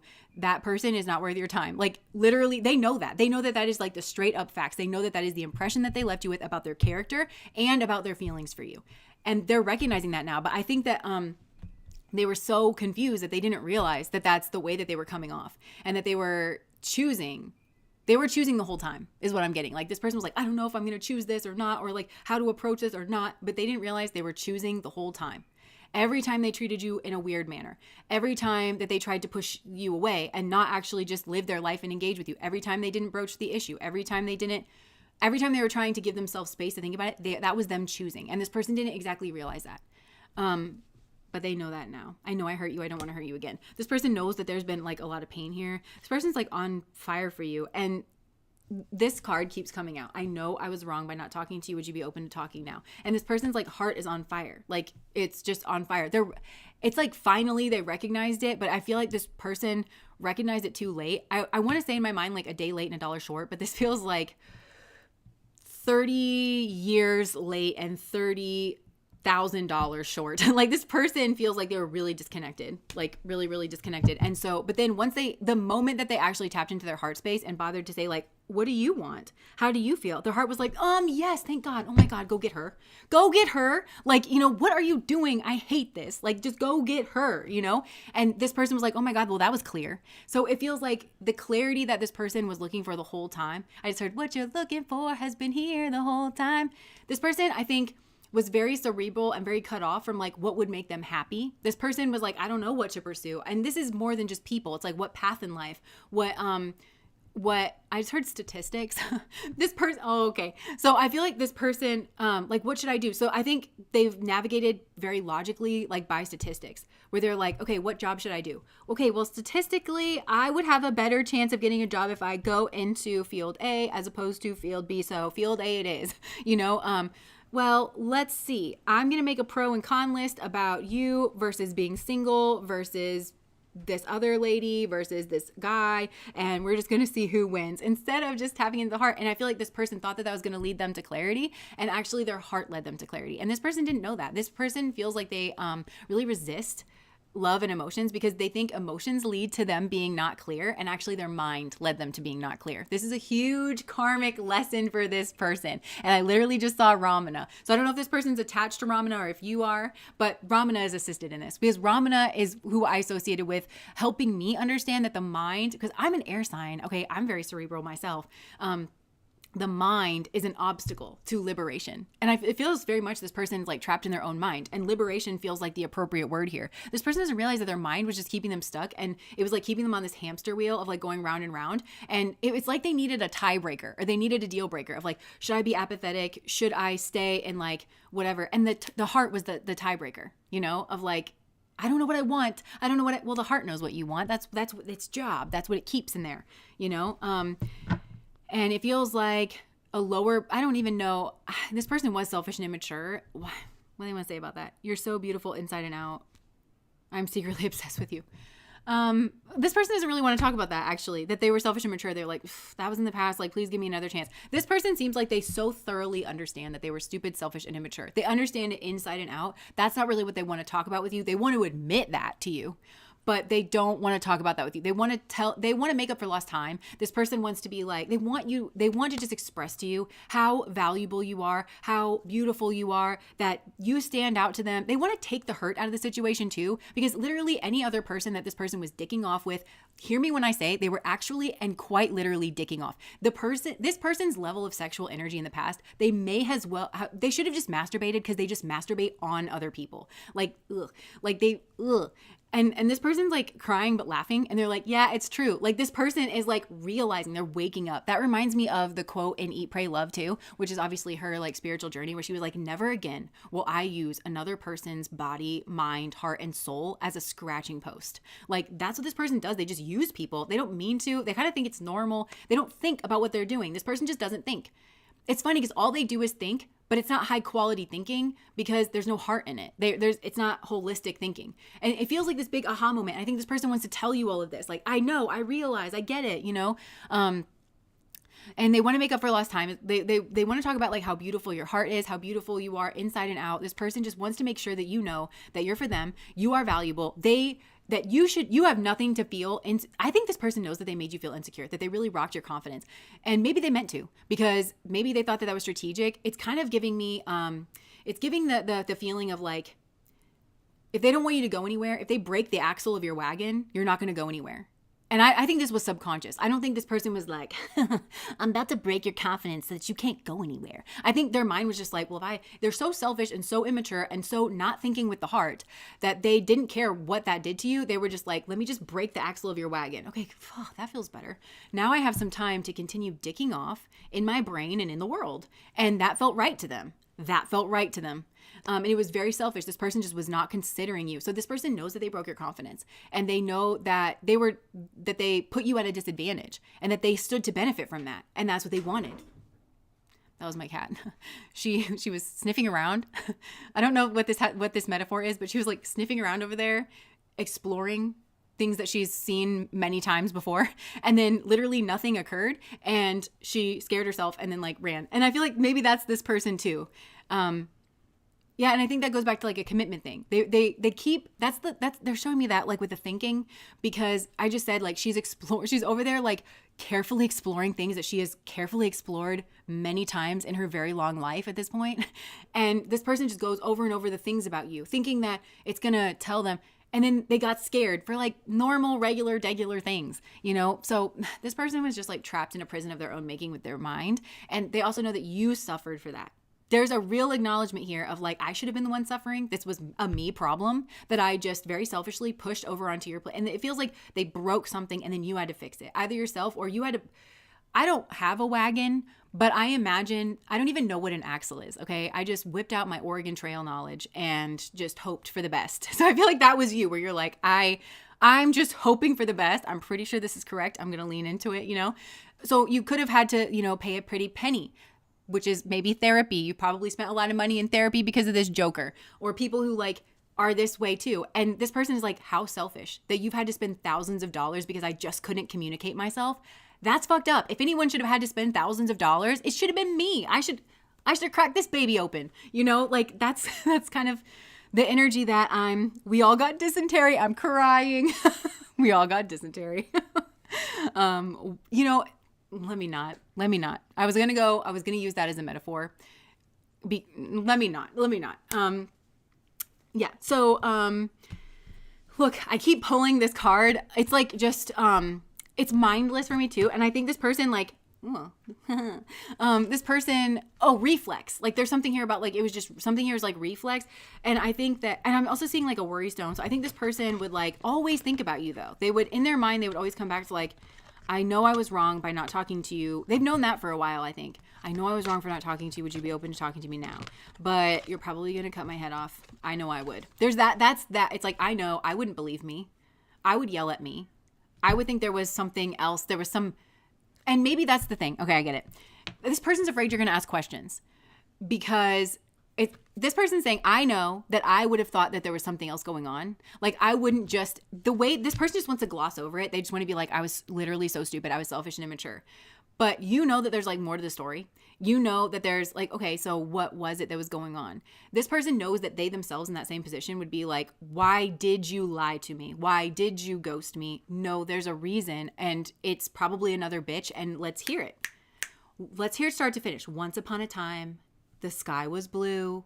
There was a duck in the background. Like what was going on? And you need those answers. And this person just doesn't know how they would answer those questions, or like they know how they would answer it, but they know that it meant shit. It meant not shit. But like, if you heard the story, I think they think you would move away. If you heard the story, because the heart was missing, and everything that this person did, they did without heart over here in the situation. And they did from this, like, yeah, they thought that they did a calculation is what I'm getting. They did some kind of superficial calculation. And then they poured themselves into something that was fucked up. They were taking that. I literally just heard, my axle was broken over here, and I can literally give you a bill for how much therapy was required. I want to know how much you spent on dates with other people. Okay. So let's just start with like an iced tea. Okay. Let's just start with, I want to know how much you invested in other people and how much you took a shit on my lawn. You just came over and shat on my lawn every day for 30 years, but you invested in other people. I want the numbers. I want the numbers.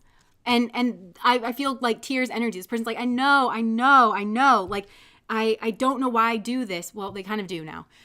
But yeah, so this person, and again, this feels like a friendly conversation. It feels like, I know, but this person also feels like you're not going to choose them. Because how could you possibly believe that this person cares so much about you, knowing their behavior, knowing what they've done over here, knowing what they were doing, like when they were gone, knowing who they were with, knowing why, knowing that potentially they did choose somebody else over you. But it was this like superficial kind of calculation. This person feels like if you had all the cards out on the table, you'd be like, nah.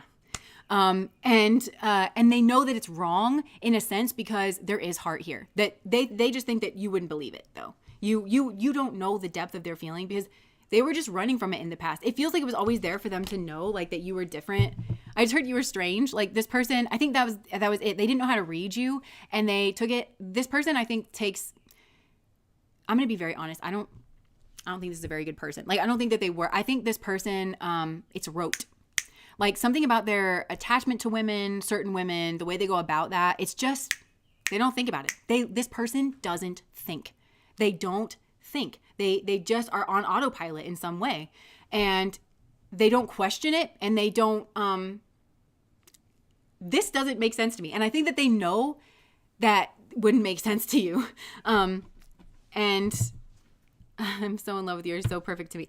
Please give me a second chance. This person would just like, they would flatter you a lot, but it's coming from a real place, and they don't know if you would know that it's coming from a real place, because this person is like, they do just want to gloss over whatever it is that they did to you, but they don't want it to seem like they're coming at it from a superficial energy, and that they're so excited about you. They just want everything to start all over. They just wish that they could like forget all of that, and you forget all that, and you guys could just start from here, because what you guys could have, and I feel like that's the crime. That's the real crime of like what happened in that past moment, is what was taken, because what you could have had is great. Like, you guys really could have gelled. You really could have built something if both of you were respected and present. The Bayou, thank you so much for the super chat. Getting my hair done and tuning in. I love it. Yeah, so they just wish that, but they could have really had something with you is what I'm getting. And now they're like, okay, and now I'm ready. And you're like, there's so much water under the bridge. Like, yeah, I'm deeply hurt. I'm not the same person, for better and for worse. But like, in regards of you, I'm not the same person. I don't have the same. This person is like, feels like they're excited, they're happy, and you're kind of like trepidatious, and they kind of know that, and they know that they put that there, and they know that there's no getting around it, but they still want this. They want this. I'm like literally getting this, like crying, like, yes, you're so beautiful. I don't know what I was doing. Like, this person still wants you. Like, you're still top of the pops, even though like, I think, you're slower to laugh at this person's jokes. You're really eyes wide open with this man. And he's not going to breathe in the wrong direction without you being like, I knew it. This was a bad decision. Like, so yeah, that's basically what they are hiding, is that this person's mind is overactive, but it's also, they think it's their best friend. Oh, for some of you, it was their best friend. Okay, they think you're their best friend, but their best friend or your best friend could have said something. I don't know. I'm not getting a nefarious vibe from your best friend. Your best friend could have told them something about you, or gave them your, or who your best friend is. I don't know. There's something here about a best friend. But this person's mind is kind of like their worst enemy, to be honest. Like, it works. It knows how to calculate. Like, whatever it's calculating, it's good at calculating. It's just, it's not the only answer. And I feel like it's been overused, and it's been applied in the wrong, you know what that is?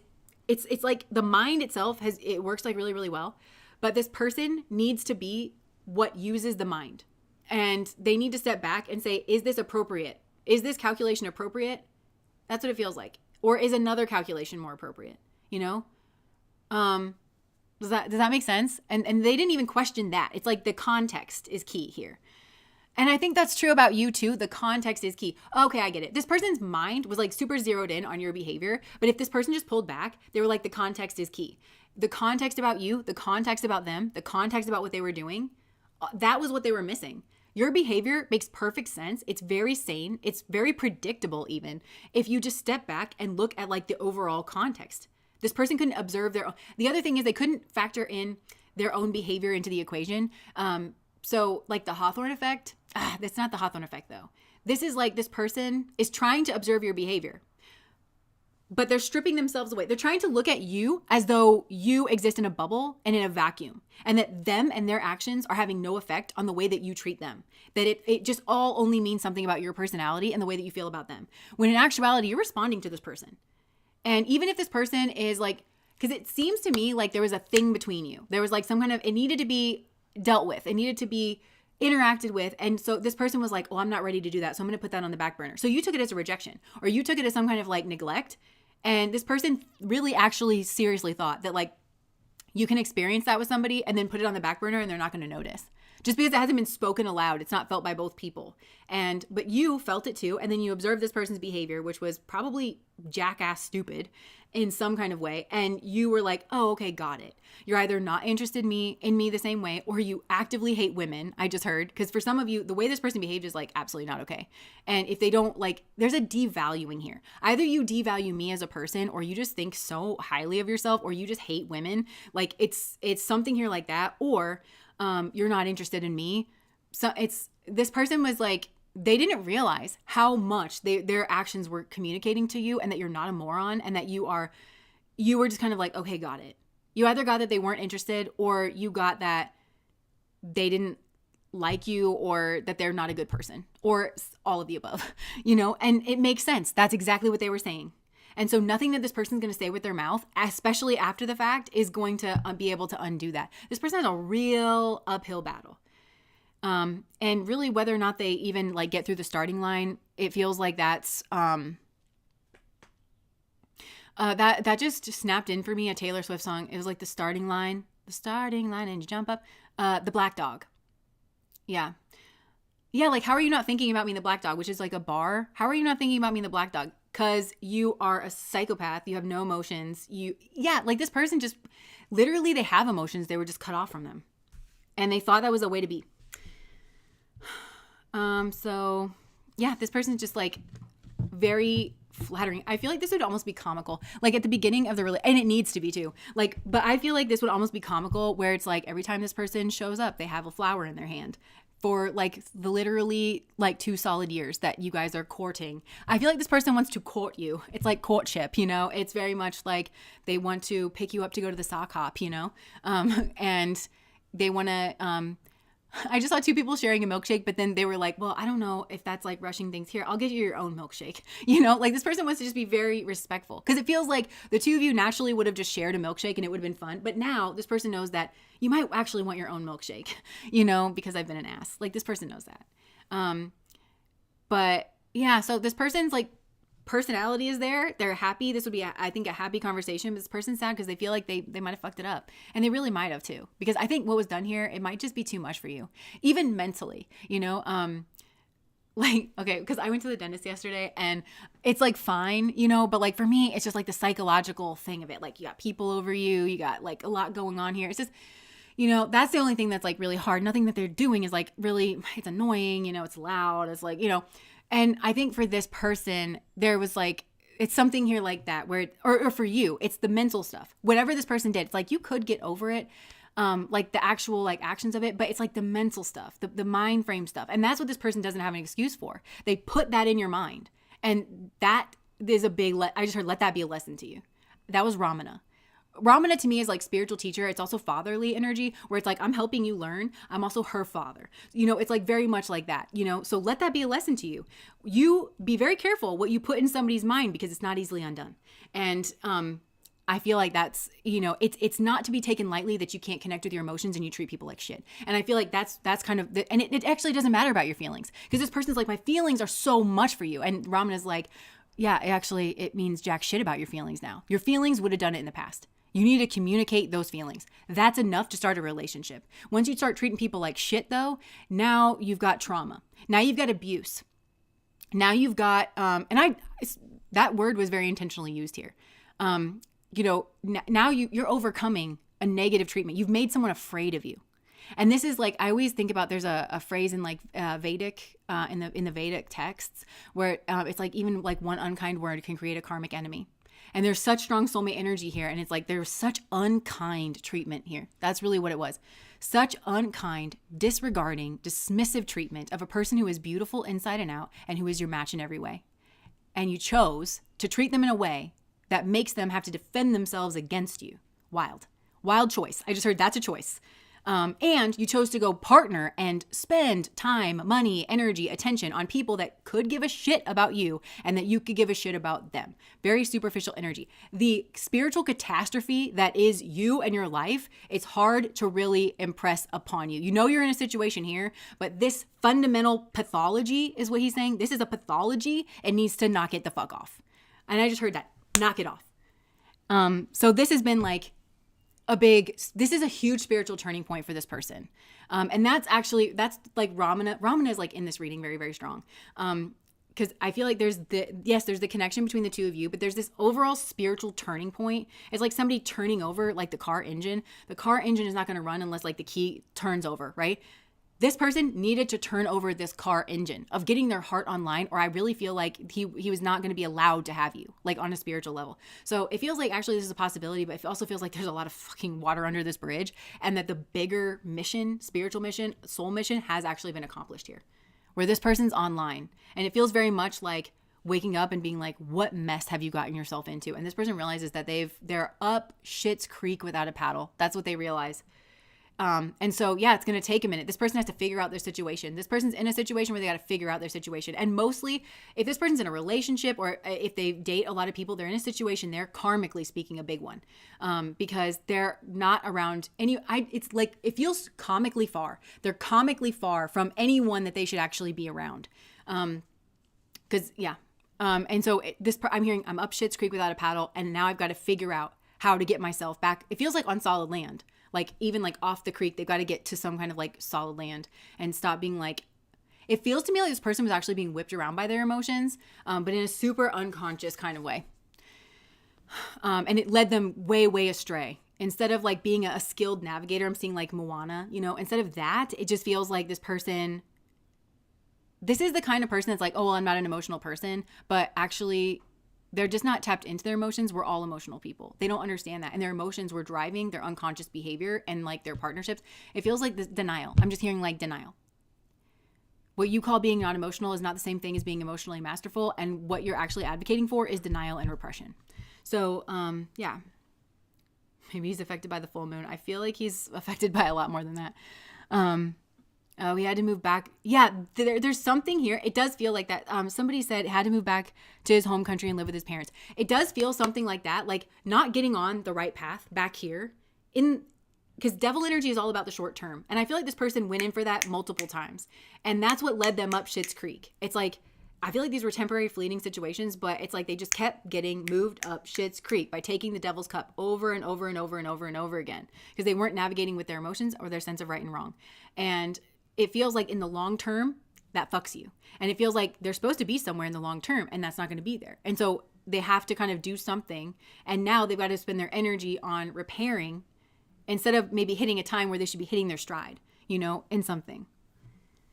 And I don't want to rejoice in that, because honestly, like, we're talking about big things here. We're talking about housing. We're talking about jobs. We're talking about and that's like, I don't know. Those are huge energies, and it's always sad to see somebody go through something like that. But I feel like this person kind of feels like I'm going to be okay. I'm going to be okay. Like it was a hiccup. This person feels like on their feet, in a certain way. But once you reach the summit of Mount Indifference, the view is exquisite and ever so peaceful. Keep climbing, Lord. That's funny. Summit of Mount Indifference. I'm going to use that. Okay. Where are you doing this afternoon? I'm climbing to the summit of Mount Indifference is what I'm doing. So I'll be unavailable. Yeah. Jess, you've been such a light in the darkness all this time. No words can express the depth of that. I'm so glad. My Navamsa, which I'm like getting more and more into, I'm a Scorpio rising on Urata, which is the lighthouse on the hill. And I feel like I just got goosebumps. I feel like I'm in alignment to like actually becoming that. I feel like I'm like on track, and I'm so excited. And so when people say that I've helped them through a dark time, it's literally like the best compliment that I ever get. The light is returning. Yay. Okay. So that was pile number 2. That person had a lot to say. I feel like there's an irony though, because words won't fix it. Because I think you think this person easily says bullshit. But we're moving on from that. And we're compassioning. You were onto something when you said there's something about best friends. Yeah. Oh, thanks, guys. You're on Urata Rising too. Lovely. Well, I'm not fully that yet. I'm going to be that when I'm like close. Well, maybe I am. I don't know. I haven't checked, but so happy for all of you. Pile 2 sounds like my story. Nice. Well, I mean, nice in the sense that you're waking up. Pluto on the cusp, Libra and Scorpio. Compassion. Okay. I'm just like getting overheated. Okay. Kushboo. The bomb set activates when you get married? Interesting. Huh. Interesting. Okay. Our best friends put a halt to him for acting like a fuckboy. Oh, interesting. That also could be the way that it goes. Where like you could even have a friend that oh my gosh, that's so funny because I channeled that message yesterday, but I was like after I was done working, and I'm trying to get better about like pushing that through, where actually some of your friends could have staged an intervention because they knew this person was a fuckboy, and maybe you didn't even know about it, but they set something up where you could catch them in the act so that you could like see that. That could have been another thing too. Okay. Okay, moving on. If you're just joining us, we've done the first two piles here, and we're moving on to the mask, which is pile number 3. And we're just taking a moment to freshen ourselves.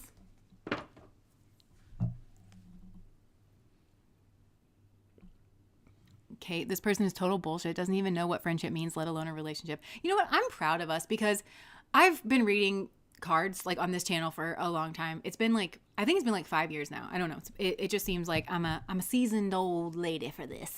And when I first started, I know this is like reflected in my energy where I was like kind of more meek and mild. I was afraid, like I would get certain energies and it would flare this up in me, but I was like afraid to say it because I've been trying to be on a spiritual path. I was around spiritual people. I've listened to a lot of spiritual talks and stuff. And so I was like, be peaceful, and I would try so hard. Right.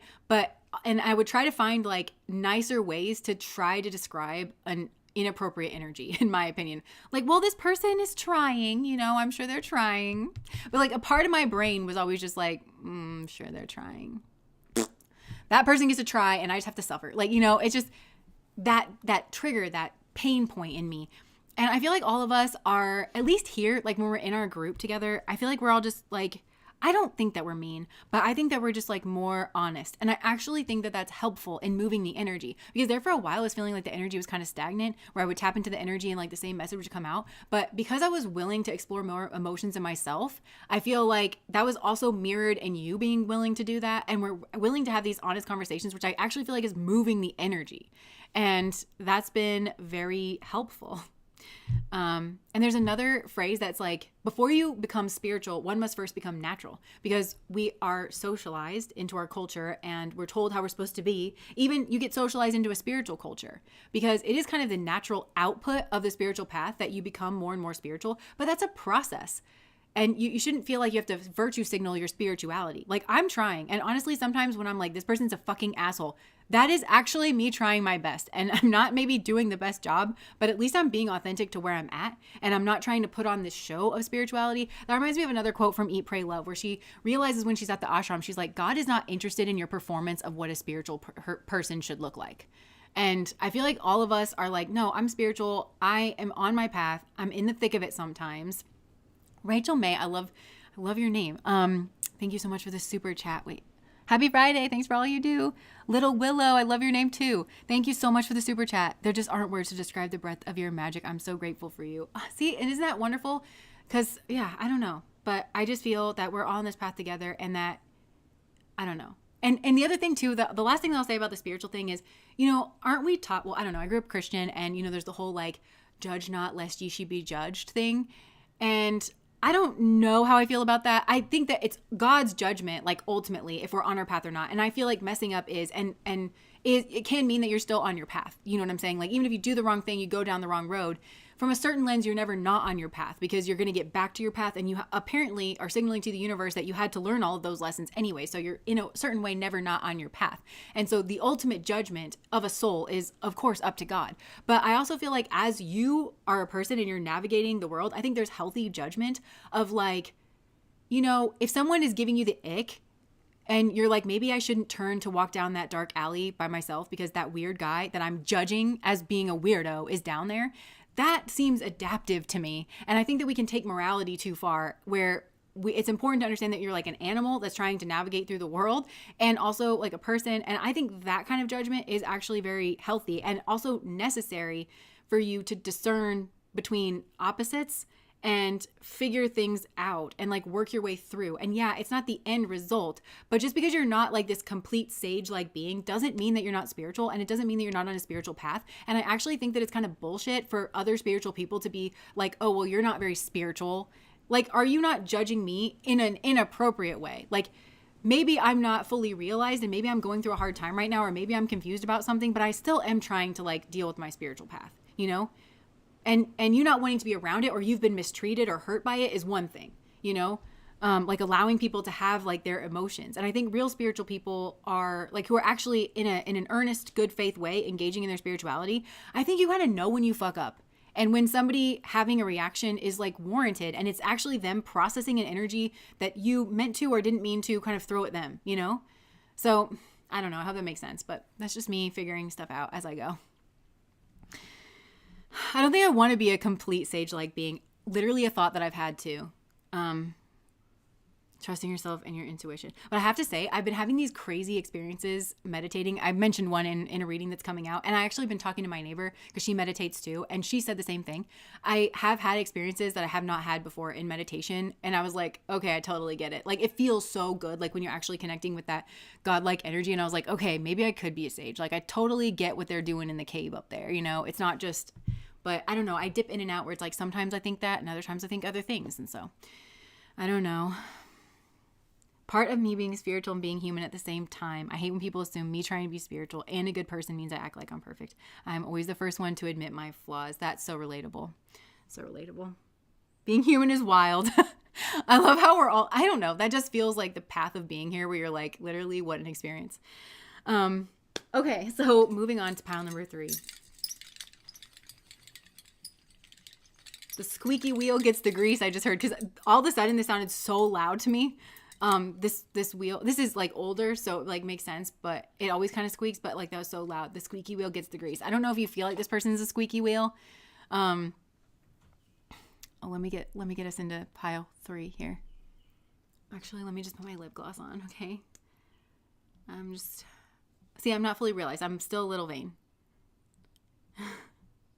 What a journey.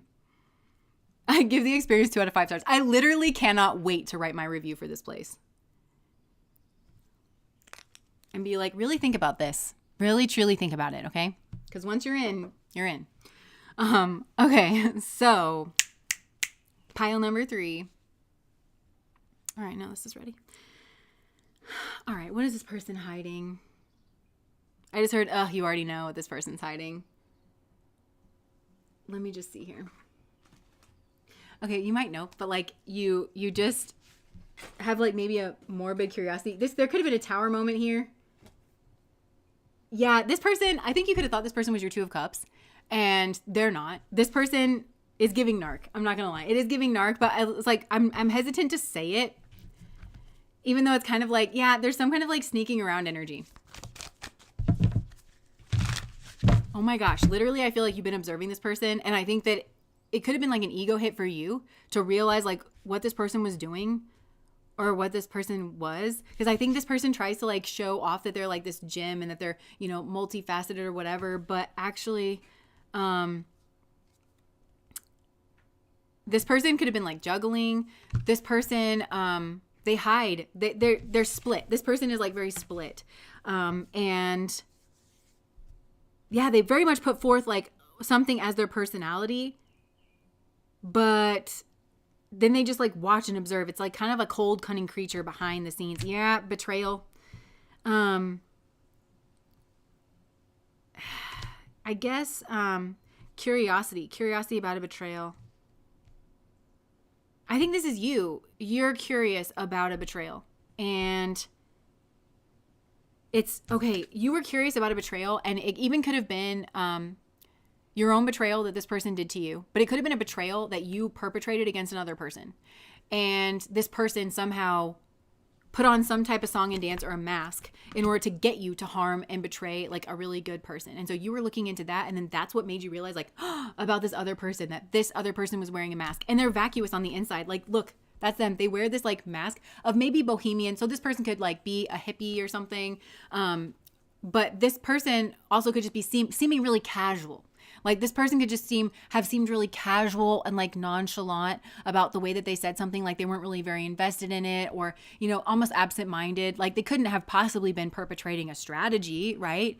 Something like that, because that's a different kind of energy. No, well, truly strategic people, they come off like, well, I don't know. You know, I mean, it's up to you, I guess. There feels like maybe there was some reverse psychology here. Like, it's up to you, I guess. It kind of feels like they says, it's up to you, I guess. I kind of keep hearing that. And it's like the fan thing, which like the fan thing, I'm kind of getting like, this could be like a bougie bitch for some of you, or this, like, I'm seeing like the fan, like, you know, the fan like hides the face, and it's like, there's a cheekiness to this person, but it's actually deeply disturbed.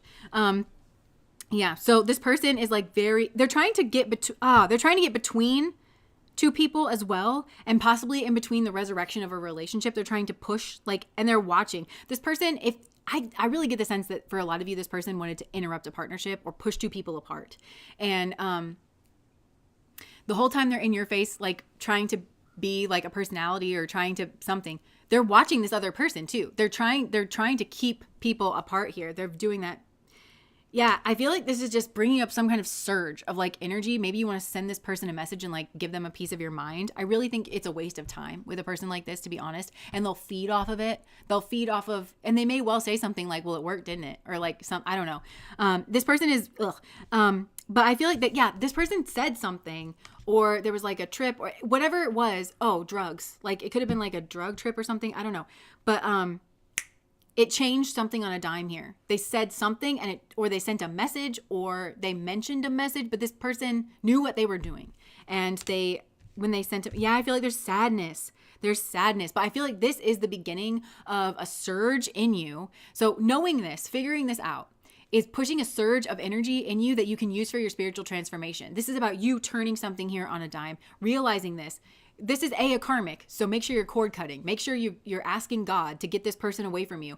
Now you see this person. Ask God. This is what I always do. When I realize something about somebody, I pray to God and I say, God, you know what's best for me. Okay, I see this person's true colors. Please never allow them around me in a previous life or in a subsequent life, like ever again.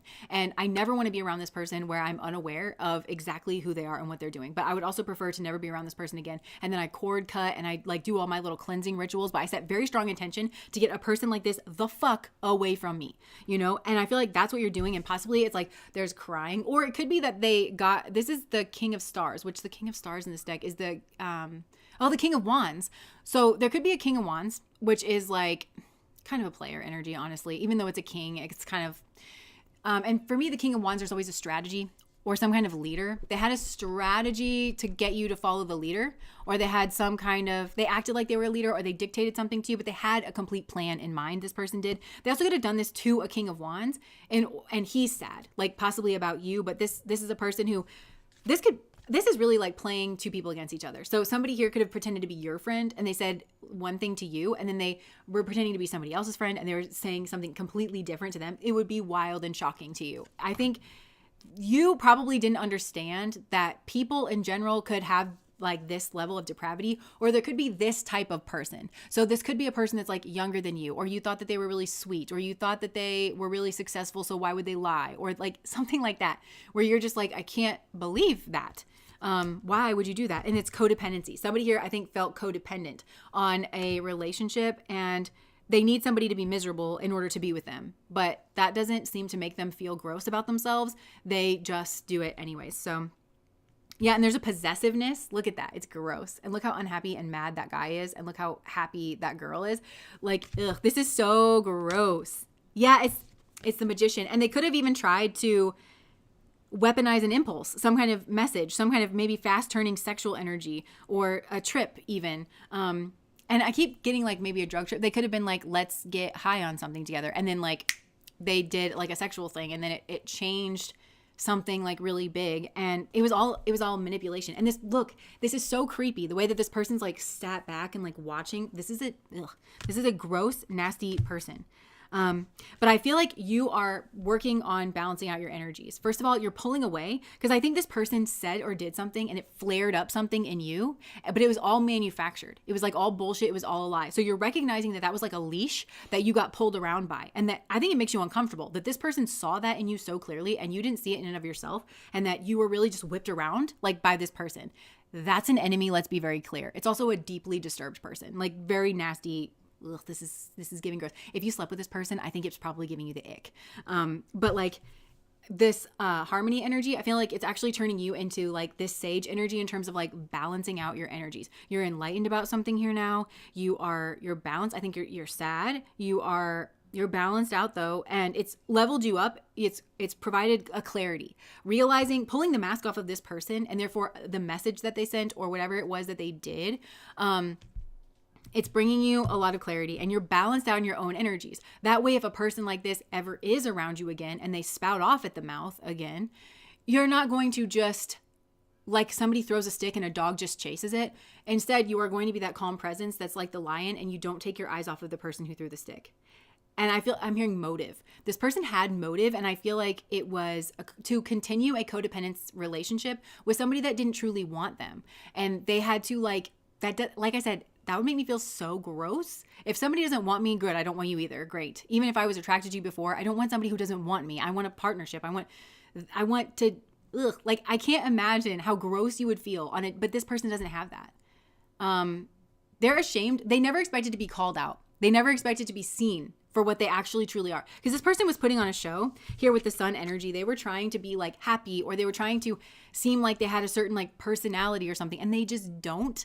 And I think that they were just not expecting you to ever pull the mask off is what I'm getting. They really were not expecting that. I think they were, this person, they're used to throwing the sticks and having like people's like thought process get all up in their head about it and like follow whatever it is. And then you did not do that. So this is leveling you up in like a really big way. But I think you've also acted out of your integrity with this person. I think you were led astray. Yeah, from the union energy. Okay, I'm just going to cover this. I don't think there's anything like showing here, but this is what intimacy looks like. That's what was on offer here. And instead, I feel like that's what you got. This person wanted this. Ugh. And you could have had this. Like deeply intertwined. It's the Two of Hearts. It's Union card. Yeah, Wheel of Fortune breakthrough. There's something here. It's like fate changing. But I think you've had a breakthrough about it.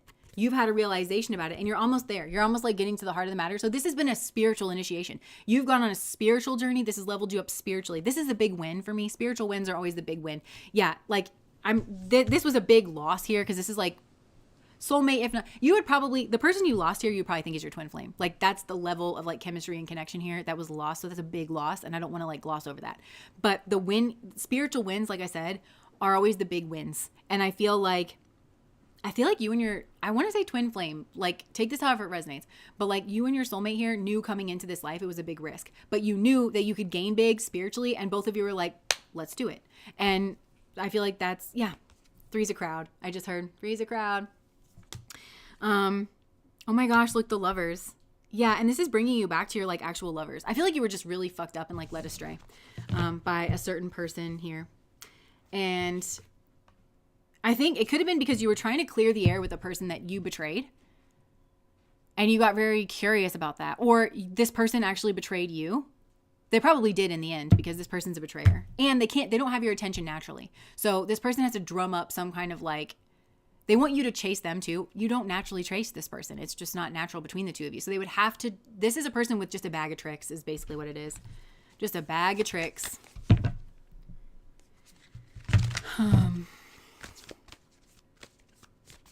Okay. Yeah, and I feel like I just heard, and you gotta have faith. I think that this has really connected you to your faith here. Yeah, you need rest. I feel like there's a sense of you having cut away from this person physically, although that may have happened a while ago. Again, this person does not naturally, there's no connection here. This is weird. And only one person truly wants this connection.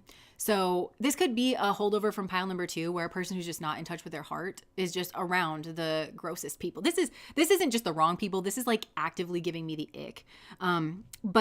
Yeah, so I feel like you've had to cut away from this in order to like rest, heal, rejuvenate, and regain your energy. That was soul. That's like philosophy. so this could have impacted your health. It could have impacted your career, your clarity, your philosophies about life. And so you're resting, you're rejuvenating, and so is this other person. And I think that you and your twin flame, like by this other person, I mean your twin flame or your soulmate. I want to use twin flame for this pile. So even if you don't believe in twin flames, because I kind of don't, but it's like that high level soulmate, you know? I feel like you are actually growing in your love and appreciation, because I think you're seeing that this person was betrayed. I think you're seeing that you betrayed this person, and I think that you're realizing it was manufactured. This person was attacked. Like this and this person, you're seeing them so much clearer now. You have so much more of appreciation for it. Feels like earth angel energy, whoever this is that was hurt in this, and maybe for some of you this is you.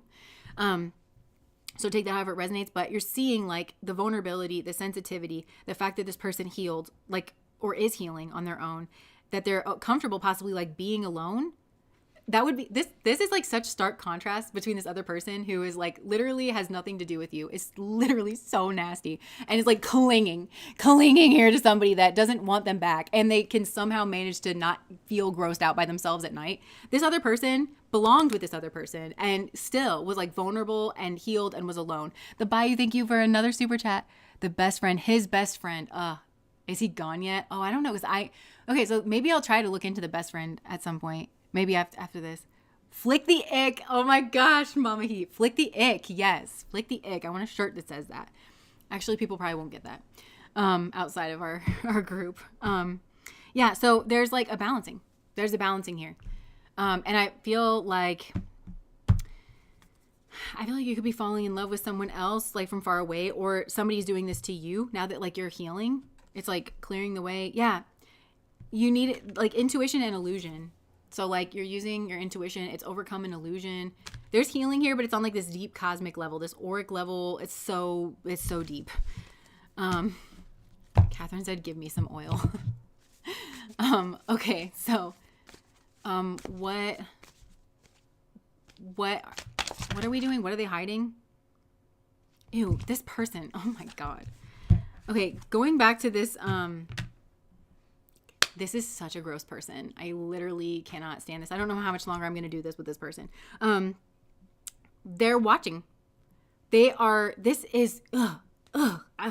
Like this person is just like watching their plans progress in this like happy way. That's what they're hiding.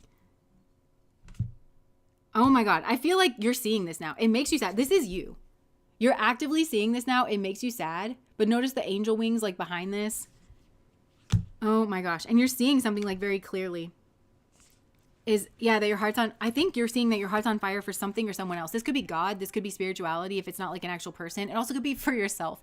Because some of you, I feel like you're like, oh my God, come here. That person is literally so nasty. I'm going to get us a big bottle of lava soap. We'll just scrub our body for 10 solid years. It's okay. I'm going to get you good. Like that's what it feels like. And it feels like, ugh, gross. Okay, let's see. What else is this person hiding? This is the kind of person that I feel like their just entire life and personality is a deception. They're not well-intentioned. The big lie here is that this person is well-intentioned in any way, or selfless in any way, or genuine about your connection in any way. No, they're not. I feel like this person is possessive. I feel like they are territorial. I feel like there's some kind of codependent need in attaching themselves to you, to be seen with you, because they don't. And this person sees themselves as less than you in some way. And I think it's socially, physically, in terms of their personality. This is a clinger on. This is somebody who wants to like hang on to you.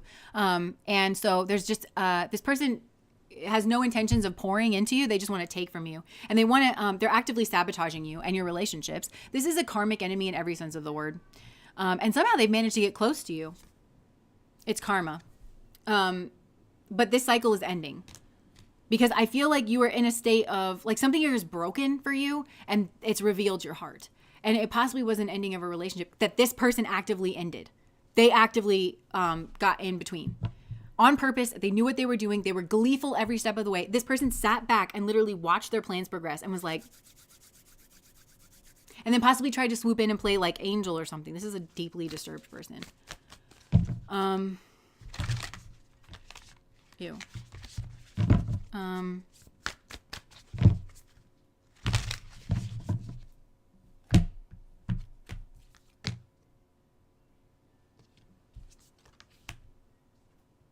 Okay, so what are they hiding? This person is targeting a Queen of Cups.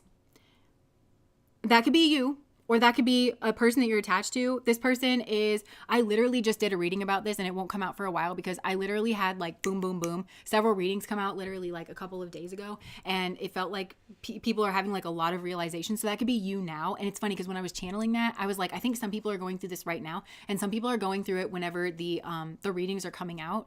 But I could see that there was like a spiritual intelligence for each people that was in each of the groups of like a gentleness and like, I don't know, but it feels like there's just boom, boom, boom, like just like connecting of certain things. But they are targeting a Queen of Cups. This is somebody who is loving. This is somebody who is intuitive. And this is somebody who has like a warrior spirit, but it's like samurai. This is not somebody who is like easy to bait into like a rage expression or something like that. I don't think they probably get angry on a personal level too much. This is probably a person who says something like, you can come at me all day long, but come at my friends and my family, and that's when we're going to have a problem. I also think that what gets this person mad is like injustice in any kind of form, but it doesn't feel like personal. This person's very like mature. This person's like very mature, and this person's like targeting that, and they're sneaking around this person. And I think this person has a sixth sense about this person. You're seeing this so clear. This keeps coming out, this card. And I feel like this is you just observing this from the King of Swords perspective, which is seeing the truth. And it made you feel, because usually the King of Swords has a sword, right? But then his sword is like ever so slightly off to the side. It's like not straight up, like, oh my gosh. So I feel like you still kind of feel uncertain about this, but this is a fucked up person. But they made you possibly doubt the truth of something about a partnership. Because a lot of times the King of Swords, there's like the two birds in the background, like the lovebirds. So they could have like made you doubt that in some way, shape, or form. Because they wanted to like, I'm not even gonna say what they wanted. I feel like this brought up some kind of inner child healing. Like this awakened some kind of dynamic of you needing to have your own back in this situation. Like literally, do you see how I am where I'm like, ugh, and then I'm like, I'm clenching myself. I'm like holding myself because it's visceral. And I feel like that's what it is, of like inner child healing, where you're like, come here to your inner child. You know, like I feel like you needed to be like your own protector or something. You're seeing something so clearly. You're just like able to sit back and like see this now. Yeah, depression and betrayal. This person wanted you to surrender something. They wanted you to give something up. And they also possibly like were trying to make you depressed in order to do it. Because they were trying to manufacture the turnaround. I just need you to pull back and see the strategy in this. That this person gives zero fucks about your happiness. This is a person who thinks about you as an object and they don't think about you at all. Like this is a person who wants to like control you in some way. They want to be seen with, they want you, but I feel like this person is really casual about like making you think that they're just friends, making you think that they understand that you guys are just friends. But meanwhile, this person had an agenda the whole time to like be with you. They just know that if they said that to you, you would say no. I think you've possibly been very clear in saying like that you don't want that with this person. So this person was like, got it. So all this person heard from that was, okay, so I can't go directly at it. But if I sabotage all this person's relationships, and especially the one that he really, really wants or that she really, really wants, then eventually you're going to be left with no choice, but you'll have to fuck me the whole time. Like that's what it feels like. I'm going to get what I want out of this. And basically you just told me that I'm not going to get anywhere with you if I just go right in for it. Cool. That's fine. That can be arranged. I'm just going to be a terror. I'm just going to destroy everything in your life. But I'm going to do it pretending I'm casual and, hey, baby, go right ahead. It's fine. I don't want anything. Meanwhile, that's all they want. And everything that they do is angling. And I feel like they're emboldened. This is the kind of person that's emboldened by your time and attention, but they're undercutting your ability to hang out with anybody else. Yeah. This is nasty. But I feel like now, like, it's the turnaround. And you're actually seeing this person very clearly. You can't get away from this person fast enough, and you can't get far enough away from them. This person might be a danger, though. Because this is, like, obsessed. Like, stalker obsessed. And I think if you called this person out directly, I think they might do the real casual thing. But this is a nutty person. Yeah, the ego collapse. Yeah, I can see clearly now. The rain has gone. Yeah, this person, it's the tower, right? So it's the tower and then like the relationship, the two people flinging out. I feel like this person ruined a relationship. And there was some way, I think maybe you invested a lot in this person, like time. I literally channeled this in another reading, so this will come out later, like more about this situation. But And time is not love. Proximity is not love. Because this person's trying to manufacture proximity in order to get you to settle for fucking them, and in order to get you to settle and possibly like, well, nothing else works out. So what they're trying to manufacture that moment of like, what you're looking for has been here the whole time. And baby, it hasn't. Like I told you, you can't run away fast enough from this person, but you're seeing that very clearly now. And I think you're seeing the nature of this person. This person's, it's so gross. Like they're weirdly, I'm seeing a little child, but that's like just very enamored and like stubborn. And this is a little child that you can't say no to. They might be very spoiled, this person. And there's a secret. They're hoarding. There's a secret. And I do think in a weird way, it makes this person feel responsible, but they never expected you to find this out. What are they feeling responsible about? The Hanged Man. Okay, because they were trying to manufacture a revolution here, the turnaround, but instead they manufactured you seeing them differently. And they manufactured some kind of stagnation. I think they wanted this to be between you and another person, and now it's between you and them, because some of you put a stagnation. I think some of you, without even realizing this, because you're so not interested in this person. You just really aren't. And I think it was just easy. This person, and that's what they were doing. They were trying to make it easy to hang out with them and very difficult behind the scenes for you to hang out with anybody else. This is the kind of person too, it's like even just your friends and stuff. Like this person would be they're very possessive and they're very jealous, and they just want you to think that it's natural, that it's just casual. You guys just keep kind of ending up, you just both keep not having plans on a Wednesday night. Like, no. So instead they're actually sorry and they feel responsible, but this person would do it all over again. If they felt like they could dupe you, they would do it all over again, because this person has a weird fixation with you. Truly, they do. They have hope for this, that their friendship with you could turn into something else. But this is a person who weaponizes friendship in order to try to get what they want out of the situation. And therefore, they're not a friend to anyone, because it's so very selfish. This person, I can't stress this enough. This person thinks about you and cares about you not at all. They think about you all the time as an object, and they think about how to control you. But they don't care what you want, because you want this other person. And this person saw that, and then they were like, it pissed them off, and they thought, how dare you? You have to choose me. And they went about it, but they were trying to play casual the whole time. This is disgusting and a nut job. Yeah, the release. So releasing this person is a metamorphosis. And possibly if you want to change with this like actual soulmate person, or for some of you, this isn't even a soulmate energy. It's because you are the Queen of Cups that they targeted. And this is a turnaround in your spirit. Like you're going to grow spiritually so much. Some of you are not even going to want to be in a relationship. This is like the farewell, like it's sending you off kind of an experience. But this is a metamorphosis. For some reason, this asshole has always hidden in your blind spot. And I feel like they've been responsible for this many, many lifetimes. Like many lifetimes. Because I'm kind of getting Pisces energy here, which is like the end of a cycle to me. And it's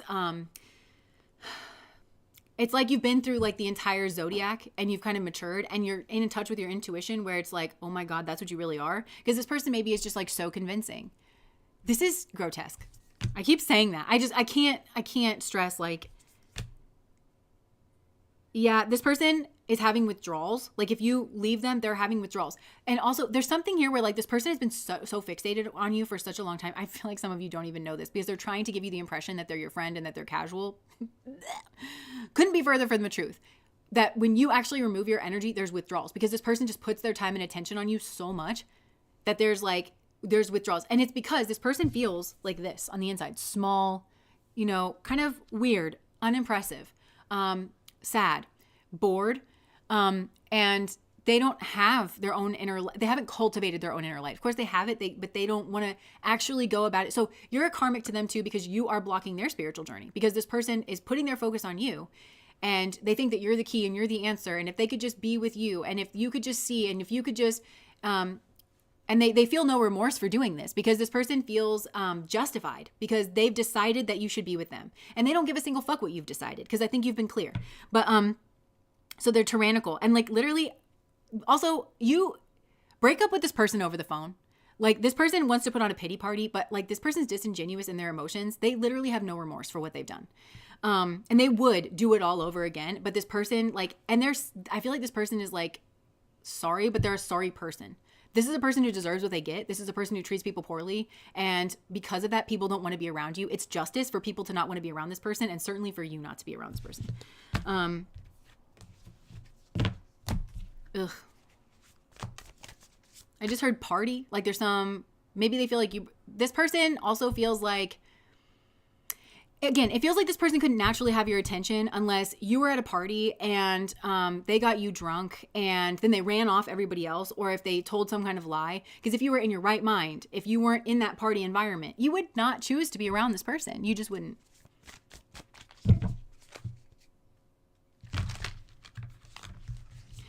You need to be very clear with this person, because even just like, hey, I need to take some time and think about our relationship. You have no relationship with this person and it's never been a relationship. Don't use words like that around this person. Because this person will be like, okay. And then they think that you're going to come back to them. Cut this person off. This is a weirdo. Okay. This is a weirdo freak. And they need to be like cut off. They're choosing to be this way too. And I mean that because of their behavior. Not because this person's not a spark of God like we all are. They're actively choosing not to engage with that. And they're actively choosing to be in this disgusting, nasty energy where they hurt other people. They've tried, you know what this is and why this offends me so much? It's playing God. This person wants to act possibly like they're spiritual. They want to act possibly like they're casual. This is the most controlling motherfucker I've ever seen. It offends me that this person tries to act casual and they're literally playing God. I'm a person who happens to love God and I try to be humble. This is a person who's not doing that. They're so stubborn. There's this kind of person. I've worked a lot with kids in my life, and there's this child that I'm seeing. It's an archetype of a child that I've just been around where they're just so stubborn. Like you just cannot, but they have like almost like no affect kind of a thing. And they're just so stubborn and they'll just like throw a fit if they don't get what they want. But they refuse to accept that they are a part of a group, a classroom of other children. And like and also, I hate to say this, but it's like, there's a reason why the other kids don't play with them. You know, it's that kind of child. There's a reason why. And I think you might well feel sorry for this person. And this person, I think through their childhood, they've watched in jealousy as like certain people have a personality. And so they try to mimic that as best they can. This person kind of has no personality. They're mean to the other kids in a way that's just so self-absorbed and stubborn that it almost doesn't even look like aggression. It almost just looks like a self-absorption. I feel like this person was like really spoiled. Anyways, I'm out of this energy. I'm out of it. Yo, that was a tower moment. This person, like you being like, I'm out of this, is a tower for this person, but it is a healing tower. It's literally gross that it's a tower moment for this person, but it is, because this person's just like it's so gross. I have way too much pride to ever be this codependently attached to someone. Like even if you're like attracted to somebody, how does your pride not kick in at some point? That's what grosses me out about this. Nikki, thank you so much for the super chat. So behind and not sure what this will land. But hope I'm not interrupting a glorious, passionate, just rant moment. Small monies and big loves. Oh, thanks. It's not a rant moment. I was just mostly like grossed out by this energy. This person, you know what? This person they think they're way self-absorbed. I mean, this person thinks about other people's feelings, not at all. They don't care. This is like stubborn, like a bull kind of stubborn. And there's an aggression like that too. And a territorial nature, but this isn't a cow. This is a bull. Even if this is a woman, this is a bull. And I grew up in the Midwest, and I have two people that I can think of right off the top of my head that have found them in a position where they went into a field. They didn't realize that a bull was there, and they literally had to run for their life to get away from the bull. And it like forever changed them. Like my mom tells a story about that happening to my grandma, and my grandma literally is she's fire sign. Like she's very jovial, but she just walked into the kitchen, poured whiskey, and just like sat there for the entire night with the lights off, like just sipping the whiskey, just like processing the fact. One of my friend's moms was like a marathon runner, and she thought she had to pee really bad when she was on a run, and she was like, whatever, like there's nothing in this field, I'm just gonna cut across it. There was a fucking bull. She was at the end of her run and had to like run until she crawled under the fence. And I don't actually know if she made it home to go to the bathroom. But yeah, so anyways, run for your life. Yeah, that's like this kind of person. They're super aggressive. Vet laughed. Yeah, bull run, literally. Yeah. Okay, so what is a more powerful way to cut cords? I would just cut them in every way possible. I mean, whatever you feel like works for you, because I think it's whatever you kind of attach to, whatever you kind of feel drawn to, you know.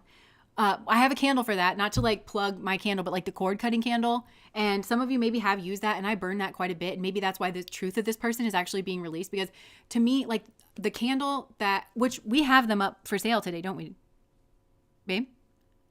Oh, do we have the candles up for sale again? Now? The magic ritual? No. Okay. Not yet. but we will get them back soon. But the cord cutting one, it's truth serum cord cutting, because you need to know the truth to be able to process something. So a lot of the spells and like the things that I put into that and that we put into that, it's to unearth the truth deeply and like from past lives, so that you can keep cutting the cords, right? And then it's also there to like kind of cut the cords. So that's that. If you feel drawn to that, we also have a candle that's coming out and it's called Auric Soothe. That's like, it's meant to cleanse your auric field. And the way that I was thinking about that in my mind is like the truth serum cord cutting should go first. Just really digging up the depths of like, just know very clearly what you're dealing with. Just decide that you don't want to be fooled by people anymore. I learned that from my husband, who is just very like, stands very strong in his energy. And he's like, I'm just so uninterested in being manipulated. And I was like, how rare for a human, because all of us like to be manipulated. You like to be manipulated into an experience sometimes, don't you? But just take that stance of, I'm just so uninterested in being manipulated and getting pulled around. Like, no, I'm not interested. And then that will like just release all of the truth. It'll cut all the cords. And then the Auric Soothe comes after, and Auric Soothe is quickly becoming one of my favorite candles. It feels so like comforting, but actually it's a heavy hitting energy that caught me off guard. I'm just letting you guys know. The Auric Soothe, it caught me off guard how intense it was, because it's like cleansing of the auric field, like actually scrubbing and cleansing. And so I felt, Alex and I both had an experience of just like kind of feeling like depressed for a couple of days, and it just like came out of nowhere. And we both were like, I wonder if it's that candle. I'm not sure if it is or if it's not. Like, it could have been something else, but it's also meant to just like bring a lot of comfort and cleanliness and like kind of a lavender soothy energy to you, like your auric field. So if you're interested in some of the things that I sell, those are it, but they're not for sale right now, but they will be soon. But yeah, there's also so many meditations on YouTube, and I shared one on Patreon, and maybe I'll share it again because I think it was over a couple months ago, but it's literally, if you look up 5-minute cord cutting meditation, there's one that's like my favorite. It's really good. It just takes 5 minutes. Some of them are longer. A lot of people like to do shamanic work, like visualizations, kind of a thing, but there's really no right or wrong way to do it, so long you are the magician. Like, so long as your energy is taking up its own power and just saying, get so far away from me, like, and really meaning that, and keep cutting the cords as it comes up, because a lot of things can cause cords. Like, if you're just kind of obsessively thinking about it, this is the kind of person where it's like, once you realize what they are, you'll probably think about how whack this person is for a while. So that kind of thing, as you're processing through what you'll need to do. So that's why it's just important to kind of keep cutting the cords, because you can keep like putting the cords there, because you have to like think about this person's energy to just realize the depths of their fucked upness, and because this pile number 3 fucked up. Like, pile number 3 needs assistance that we cannot provide them here. And they do need love, and they do need compassion, but they need to be very far away from the people that they fixate on, and they need to be very far away from their target. And I think this is a person, they would put on the victim face because they want that dopamine hit of you being the one to comfort them, And that's the last thing that they should ever have. So if you really, even if you take a stance that you are going to be a friend to this person and say like, you are clearly incapable of caring about me, they're just fixated on you. That's not the same thing as love. And I think for some of you, I don't care what level this is on, friendship, sister, brother, it's just a fixation. Fixation is not love. Okay. And this person's actively and on purpose ruining things for you. So it's an enemy in your midst, right? But if you really care about them, you need to get far away from them. Even if like you weren't icked out by this person for whatever reason, I'll never understand because you're more spiritually advanced than me. But like, even if it's not that, if you care about this person, you will get far away, because this person, hear me when I say this person will never heal. This person probably thinks you're their twin flame because they're just so lustful and fixated on you, because it means that they don't have to fixate on themselves and how small and little they feel. But if you want this person to ever heal, you'll get far away because they'll never do it when you're around. They only fixate on you, and you are their drug. You are their dopamine hit. So long as you're around, this person is going to be in a fucked up state where they hurt you and people around you, but also other people in their lives, because this person needs to get this at the root so they know how to engage with people in a socially productive way. Because this is someone who's not socially, they're antisocial, which is psychopath, sociopath. I'm not saying that they are psychopath or sociopath, but they don't care about people. They don't care. They have no remorse for the things that they do. That's what you're dealing with in pile number 3. And I think that you can see the emotion, but the emotion's all for themselves, because it's a very selfish emotion. I'm so sad. I'm rotten. Nobody loves me. Everybody hates me. And this person Nobody loves this person for a reason. And I'm not saying that nobody loves this person, but people move away from this person for very good reason. This is a person who refuses to reflect and take that into consideration, that maybe they're weird to people. Maybe they're aggressive. Maybe people don't like having the relationships that they choose for themselves cut off at the heels. Maybe people don't like that. The fact that you're not, that's what I'm talking about, that weird, creepy stubbornness. The fact that you are not aware of that is literally so gross, first of all, but it is beyond a red flag. You are toxic. People can't. If somebody is self-respecting and intelligent at all, you will be nowhere near them. And that's just the long and short of the matter. And I think for a lot of you, you've moved away from this person physically a long time ago because A, they're uninteresting, and B, they are, they're trying too hard. I think, I just feel like you would have naturally moved away from this person probably. And, but this is a matter of just like really cleansing this. And I can feel that I'm making this person cry, but it's about time this fucking person cries instead of everybody else crying around this person. That's what this person thinks is fair. This person thinks not twice about it when other people cry, or when other people carry extreme burdens and regret and shame for the consequences of their actions. They give not one single fuck. So if you're listening to this and you're crying and you're like, oh my God, that's me, cry. You need to cry, and you need to get therapy, and you need to take responsibility for this. This is not a way to be. And for the love of God, get on a spiritual path. You're not on one, and you're nobody's twin flame. Okay? You're fixated with somebody. I just heard that needed to be said, and I literally felt like that is a healing crisis. You will never thank me for that, but you're welcome anyway, because that's what you needed. And frankly, if you're a person fixated on that person's not your soulmate either. And I bet you they're using you in some way. If you're around this person for any length of time, it's because they are also using you in a way that it's like, it feels like very much at a distance and kind of easy, the way that they're using you. And you're very complicit in that, but that person's not your soulmate and they don't care about you. I'm telling you, if these are two people that care about themselves, and if these are two people that care about their friends and the other people that are around them, and if these are two people that care about each other, they will naturally be very far away from each other. The fact that that has not happened disturbs me to my core.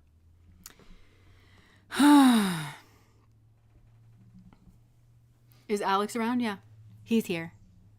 They're saying that somebody's being funky in the chat and they're trying to figure out who it is. It's Kate, or no, that's Habashama Shaman. Yeah. Helpful. It's like long things of just nonsense. It's Kate Muller. Hold on. That's it. Okay, I couldn't see it because I was in the... Okay. Yeah. I got it. And let me just say too, like there's, I'm not about this person in the chat. This person that, so they could try to cause distraction. Like when you're finally onto them and you're finally calling them out. This is a person who runs. So the difference between the pile number 2 person, they're like, yeah, I know I fucked up. And if you want to yell at me for 3 hours, yeah, I'm like, they understand that, right? This person, they will do, what? They will like try to cause a diversion in order to like outrun it, because that's how little they care. And this is kind of like, this is the danger in doing general readings like on the internet. And this is something that I've always been aware of, but honestly, like processing through it, I have zero control over this. And I've just kind of had to realize that I can try to get as specific as I can, because I don't want to be leading people astray. But it's really not just up to me. Like to me, we have to do this dance together, right? But that's what one thing that I think about, where this is the kind of person that is so like invested in their bubble of delusion that they'll go to certain tarot readings and they'll draw themselves into piles that the real people are actually in, you know, like people who actually have that strong connection, because the real people are there, which is why the energy gives rise to it. So what I mean is like in like the different piles, right? So the message will come out like, this person really loves you. This person like can't wait to see you. This person da da da da da. And this person will feed their delusional fucking mind, knowing all the while that they have interfered, that they have manufactured consent behind the scene in one way or another. They will know that about themselves. That's why self-awareness is the bedrock of every spiritual practice that you will ever do, right? And so they ignore that. They ignore the fact that they have interfered. They ignore the fact that they've seen this person show interest in other person or other people, and that has triggered them, and they have acted out in a behavior. They ignore all of that, and they're like, yes, this is also my pile. No, it's not. And it's not on me or anybody else that you keep deluding yourself, that you are misusing spirituality. This is why it offends me, right? Like you are misusing spirituality. And then running headlong into problems, like because of a delusion that you have. And you're not seeing that the benefit of this energy just shifted. I'm actually proud. I don't know. It feels to me like this energy just shifted. where this person, like me really calling out this person and just saying very clearly, no, this is not your twin flame. You are not on a spiritual path, because this is the kind of person that entraps themselves with spiritual trappings. They'll have all the crystals. They'll have all the candles. They'll do all this stuff, right? But none of it is in the right direction. And they're like, I don't know, like this person seemed to, I don't know, because none of it is actually in the right direction, because the root of it, the one thing that you need to acknowledge, which is that this person is not interested. And you do know it. For this pile, you do know it, because you know you've had to scheme around. That's the thing that needs your attention. So you're not in alignment with truth. You're fighting spirit every step of the way. And if you use energetic spiritual practices to fight God, you're not a spiritual person. Okay? You need to learn acceptance. And a lot of times people are like, they confuse manifesting and stuff, when a lot of times what they mean is anti-acceptance. Acceptance is the spiritual path. Accept truth. God is truth. And that is the place where love comes from. So this is a person who feels like love is constantly evading them, because you're chasing a situation where it does not exist. Don't chase after a situation where it does not exist and then turn around and be surprised that your worldview is that love doesn't exist. You're not looking in the right places. You're not merged with your own spiritual path. And I'm sorry, but like, I feel that there are like, it's important for people like me, people who do this for a living, to like really call people out on this, because not enough people do it.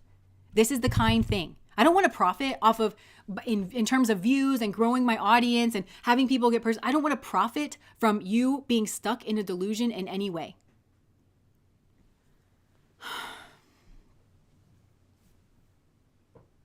Haven't done that in a while on here. I feel like it's spring. It was winter yesterday and it's spring today, and I'm sweating balls. Sorry. Are you hot? It's quite cool in here, and all the windows are open. We got a nice breeze coming through. So. Okay. Well, I get hot when I channel, and then like I'm under the lights and stuff, but like, fired up today. Yeah, I was about to say, you're all pretty worked up. I literally was this close to being like, I'm so sorry, you guys. I'm sorry if that was uncomfortable. I'm sorry for being intense. But that's the other thing. It's like, it's not for somebody like me or like a therapist or anybody that does this kind of like trying, like helpful work. Sometimes it's going to be painful. I didn't put that there. Sometimes things are hard to look at. They exist in a painful way. And if you're going to move it the way it needs to be moved, you're going to experience pain. But it's important not to just like look up and be like, you like in that rudimentary elementary level thinking and be like, I'm feeling pain right now. I looked up and I saw your face and you're the one saying this to me, and therefore you caused this pain. This pain's been there since childhood, since it feels like lifetimes before. And I'm literally hearing Lauryn Hill in my mind. You know, only say it because I'm truly genuine. Don't be a hard rock when you really are a gem. Boom. And on that note, that felt perfect. So I'm leaving it. I'm not going to apologize. I know that was intense. I know that was discomfortable. I know that was uncomfortable for a lot of people to hear. Okay. But as a person who's like really been on the spiritual path, these are the moments that I remember. And honestly, this is the difference between a person like that and a person like me. I remember the people that have done this shit for me. I literally remember them telling me the hard thing, pushing me into confronting something that I didn't want to confront, because they knew that I was ready. It was very skillful the way that it was done. And honestly, I remember those people the most. And I'm literally getting goosebumps. I remember those people the most. And I remember those people with such fondness. And I'm just so deeply thankful that God put those people in my path, because they were the people that made the difference for me. And honestly, if I'm being real honest, I've always wanted to be exactly like them. I've always wished that I had the tenacity. I always wished that I had the moxie and like just the power to carry that with me, and to just know that it was for the right thing, and to not worry about, to not think that because it was uncomfortable, it was bad, because I've just lived it too much, where just because if it's uncomfortable, a lot of times those are the things that lead to just like the best things, the best results. And so if you feel that sits with you in any way where you're like, that energy was flipped, pile number 3 is me. It's time. Okay? It's time. We're done playing this game with you. I'm done feeling awkward, because I sense it sometimes in readings where I can just sense the deluded people are coming in. The majority of the people belong in this reading, but sometimes that group of people that should not be there and they're just feeding their delusion, I can feel that number grow too. And then it makes me feel weird in the readings, because I'm like, how do I help? Because I really feel like I don't want to be complicit. I don't want to be complicit in that. So the spiritual path is acceptance. And you got to get on it, and you got to work at building your own inner spark and loving yourself and allowing that to guide you forward, and not clinging to people that, frankly, if they're around for any length of time, or if they are allowing you to think that they're your best friend or something, there's literally nothing between the two of you. So you have to ask why that person is doing that. It's because it's easy. It's because they're using you. That person is also not your friend. Okay? So They should have cut it off. They should have cut it off. The moment I think this person sort of knew that you had a thing for them, they should, if they were kind, if they were compassionate, if they were your genuine friend and they wanted what's best for you, they wouldn't have done it. They wouldn't have done it. These are two people that are saying the word friend and they don't know what it means. So, all right. I'm getting better about this because usually like when I have a pile like that, literally I bother Alex like 3 hours from now, I'll just be like, that was okay, right? That was all right. And Alex is like, it was totally fine. And a lot of people said it resonated, you know? I mean, if you look at the chat right now, clearly people... I'm scared to look at the chat sometimes. Like, and even when I do look at it, my brain scrambles it because it's like, I don't want you to read this. Like, you know? Everyone probably hates you. Okay. Anyways, thank you guys for, they do it for the ego boost. That's all. That's the extent of what that codependent relationship is built on in pile 3, both sides. If that person's tolerating being around you, it's just for the ego boost. That's all. And it's the same the other way around. And that's all it's built on. And frankly, I want to live in a society, a true golden age. I know that word's been thrown around a lot recently. But I want to live in the real thing. And it would be nice if we could all just stop doing this kind of thing. And then we could get to where we're going, like being around the people that all of us should be around to contribute in the way that we need to contribute. And isn't that a better goal than to fixate on this one person and put all your hopes and dreams on this one person who's maybe not that, if they're around you and they tolerate this at all, it's because they're using you. So they're not a great person to be doing that, like as far as you're concerned, right? And you both keep each other in this extremely low level of consciousness. And I'm literally hearing this. I have to say this. Stop calling this your twin flame. Stop calling this a divine anything. It's a karmic connection. The divinity comes from you recognizing what's going on and separating yourself out from this person. That's the divinity in this connection. You're not to go on the path together. Okay. Lord, help us all. Lord, help us all. Compassion. Compassion.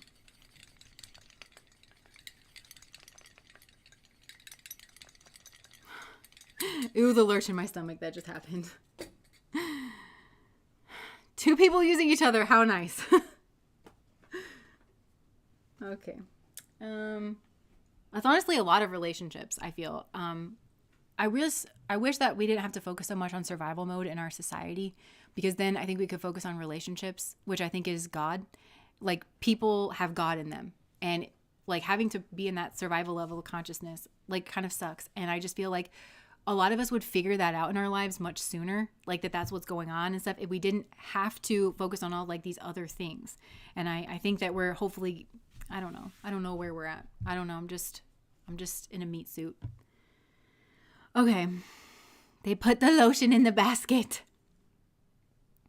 You don't have anything to be sorry for because you're 100% right. Love your readings. Pile 3 is what healing is. Truthful and not feeling an illusion. Yeah. The other thing, I'm saying this because I feel like a lot of you are like probably feeling like the way that I'm feeling, where like you have this truth that you need to say and you feel like that's going to be the healing crisis, because I think some of you have tried to dance around a truth for a long time because you've been, okay, so I'm channeling other readings that I've channeled, so all this stuff will come out, but it's like something that I call the cult of niceness. You were indoctrinated into the cult of niceness, and you did that via your culture, your family, so you were expected to be nice, and you thought that that was the pinnacle of human goodness. So you know that there's an uncomfortable truth that needs to be said here, but you kind of feel like you're the asshole if you're the one who says it, even though the very fact that somebody is not getting that truth, and it's like that stubborn person, it's deeply wrong for everyone that person is just not getting the truth. So I feel like you have to be blunt with that person. This is pile 3 is a person you would just have to be extremely blunt with, because if you give, they're so attached to their delusion that if you give them literally anything, and if people are existing in their purpose and out in the world, like this is a person who just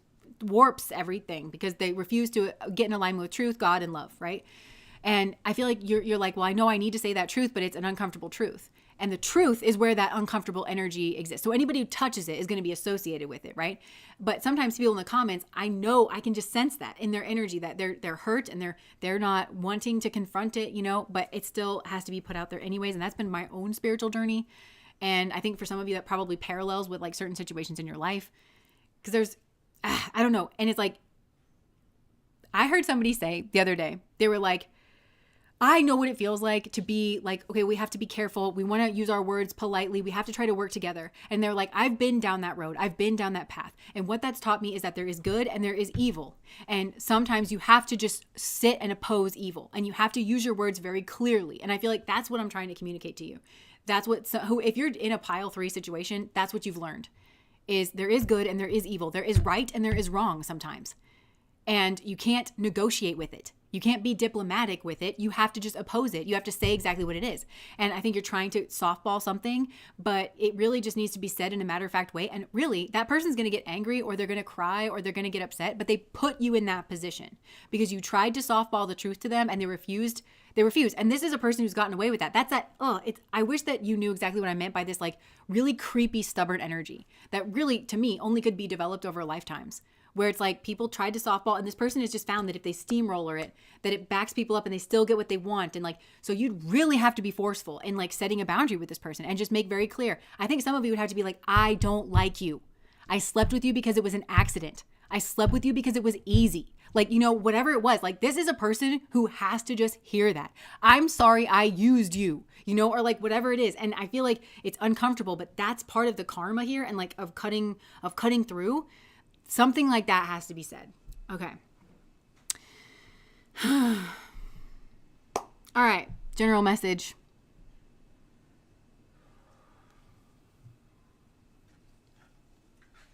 I can't wait to put shorts on and a tank top. That's probably overkill, huh? Honestly, you might not feel that way once you're not sitting in that spot exactly. Yeah. All right.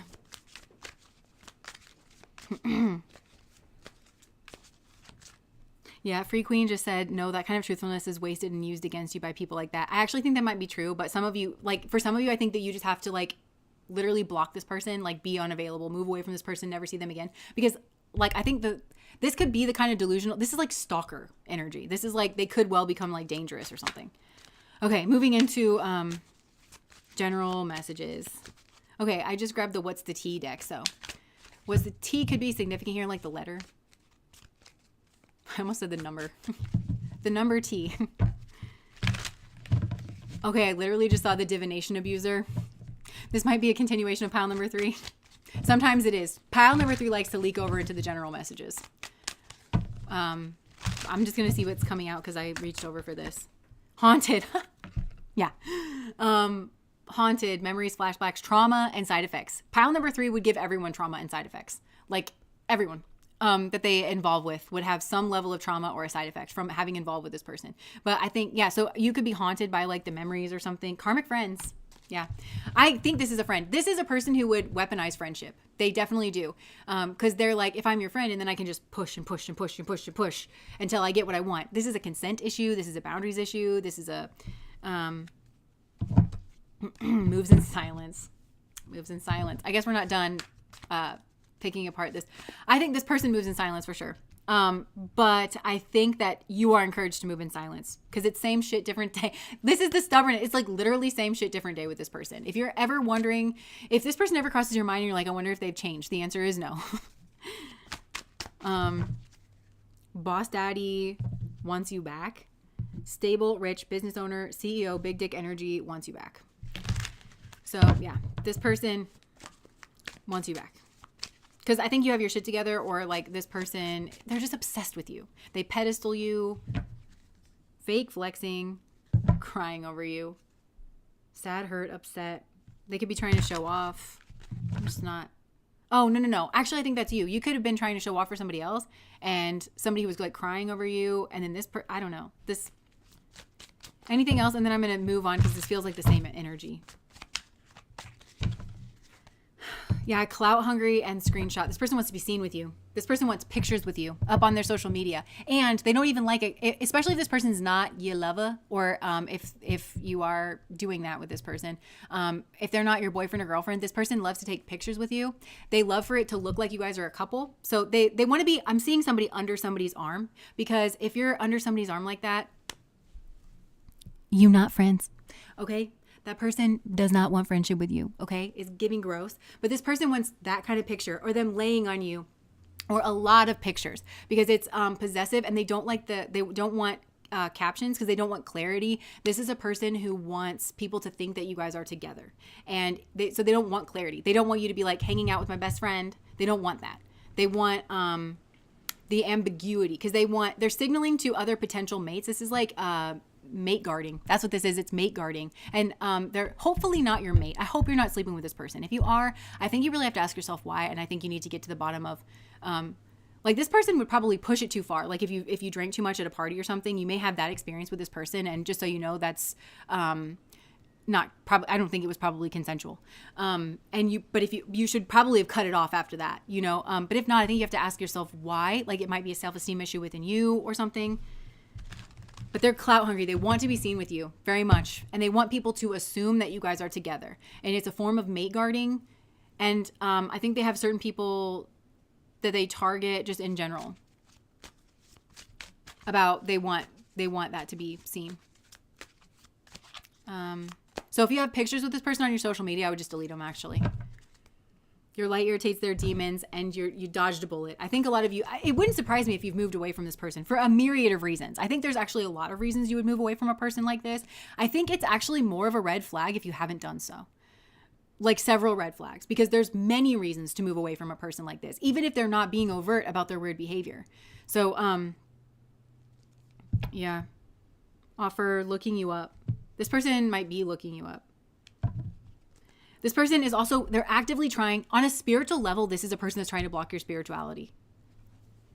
Because for you to connect with that, and they want you to have unfinished business with souls that you shouldn't have unfinished. That's why they're blocking things. This is worse than what it appears because there is like a spiritual element to this. This person's actively blocking your spiritual progress because you're not partnering with the people that you should be. You're not cleaning up your messes where you should be. You're making more messes. You're creating unfinished business situations. And they always want you to think that you have unfinished business with them. They're trying to keep your karmic line open when really this is a person. I just heard the word bastard.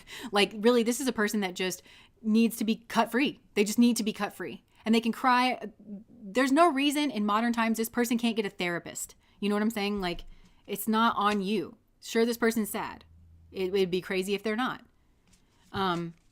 They have a lot that they need to work through. It doesn't mean that they get to decide that you're the person that they work through it with. Reveal. Okay. This feels like another person here. Okay, so this is another person that's coming through. They want to reveal that they sabotaged. Okay, this situation, they want to tell you the truth. I let my pride get in the way of our connection. So this person had some kind of pride. I think they were trying to show off for you in some way. And they possibly were wanting you to chase them. And now they want to fix your connection. This may connect with pile number 2. They feel unworthy. They feel like you're a better person. They could have involved with the pile number 3 person. Because after I just came in and really told that person, because I'm seeing Tweedledee and Tweedledum. These people could have been Tweedledee and Tweedledum together. And I think that's how you saw them. I think that you were just kind of like, and this person was like trying to maybe show off like with this person or something, but that was them letting their pride, and you've like detached and like gone a spiritual direction. It also could be that you have 2 people that were in this pile number 3 energy that were somehow friends, and they were both just like obsessed with you, but you've detached from this. This could be for some of you are like jealous friends. My inability to make a decision hurts you. Listen, I don't like that coming from this person. Your inability to make a decision. I think that this person, you made a decision. This person's about to start pissing me off. This is like the pile number 2. And it's like, I feel like they were pissing me off and like kind of pissing you off. And then they kind of can get you back down again. And I don't know. Sabotage. I mess up the good things in my life sometimes. They want a new chapter, but they think they need space. And they think that they are recognizing it. They're recognizing this. It feels like an explosive connection. It feels like if you have 2 healthy, well-adjusted people here, the explosion, it's like fireworks, you know, that you kind of think, oh, there's fireworks in this connection and it's lighting up the shadow side, that light in the darkness. But it also just feels like it could be anger and like fighting if you don't have 2 healthy, well-healed people. And I think this person's kind of recognizing that. And they're saying, we need space because we're not able to, this person needs to heal so that they stop pushing your buttons. Yeah, they need space, and they're recognizing that you do because of the sabotaging things. And because of they have some kind of habitual nature. Okay, moving on from that. I don't know. I'm reaching for the Broken Mirrors deck. Aubrey, thank you so much for the super chat. Thank you so much, Jess. You may have just saved my life. Oh, I'm so glad. I'm sorry that your life, I hope that's a metaphor, but I'm so glad. Okay. Look, yeah, fighting and guidance.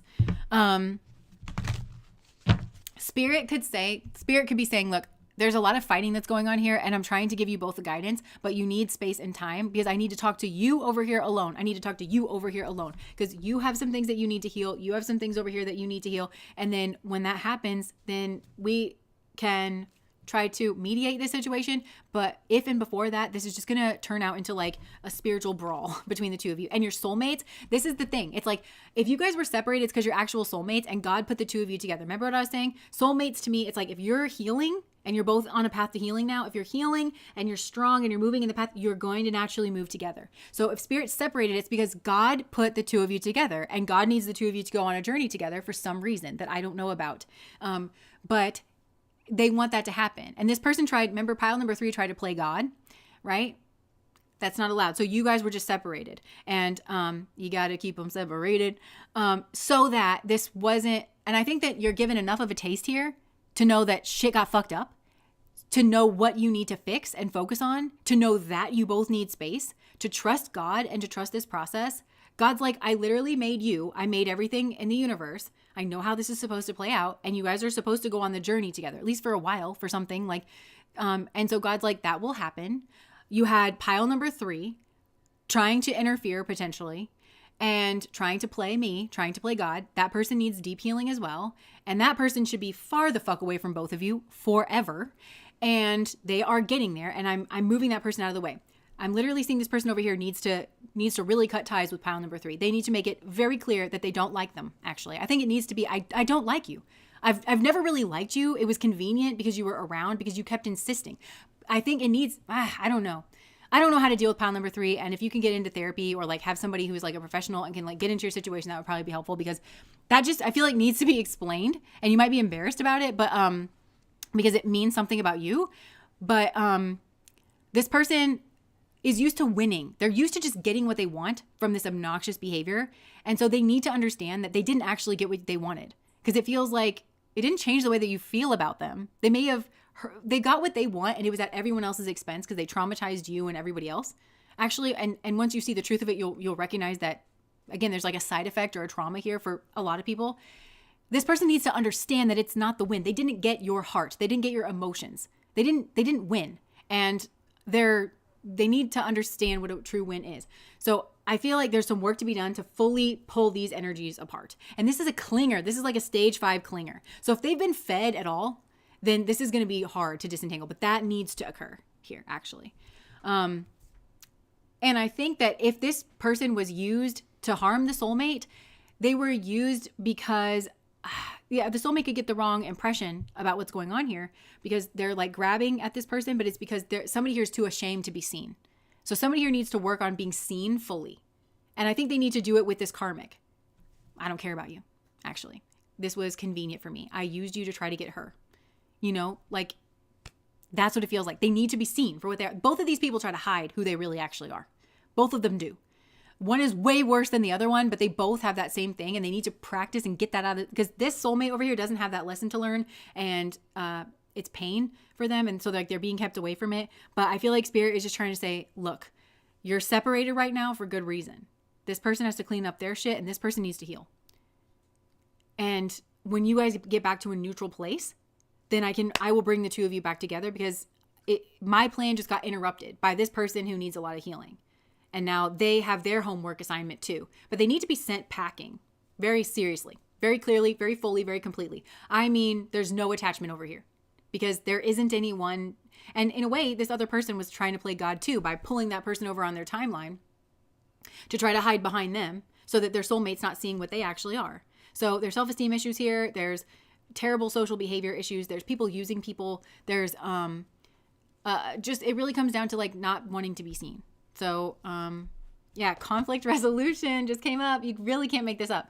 Spirit is saying, welcome to conflict resolution. This is conflict resolution. It's messy, but this is, so I feel like there's two soulmates here, and one wants to like jump the gun. And I think, look at how they're mirroring this like very negative person that's around. They're that karmic energy, because it's like they just want to push for this. Stop. You've learned some very bad habits. You will unlearn them all. I just heard you will unlearn them all. You've been around some very negative, nasty people. And just because you fall for their bullshit doesn't mean other people should have to. So stop throwing this person like a grenade, causing a bunch of karmic damage to your actual soulmates and running off your soulmates. The level of spiritual shitstorm that this is, you need to get very real. This is you're causing some damage. So stop. And you need to deal with this other person. Get them away from you in no uncertain terms. Make sure that they understand the truth of your feelings for them, which are none, and the truth of your feelings for this other person, which are a lot, right? So, and this is leading to a compromise can't be made right now while you guys are working through all of this stuff, because it's too confusing and you don't know where to compromise. Because the danger is that this person over here who's been hurt in this situation is going to be wounded by the compromises, by unfair compromises that they're asked to make. So part of getting right with yourself is that this person over here who involved like a third party, involved with this like weird, this extremely creepy, weird, stubborn person, that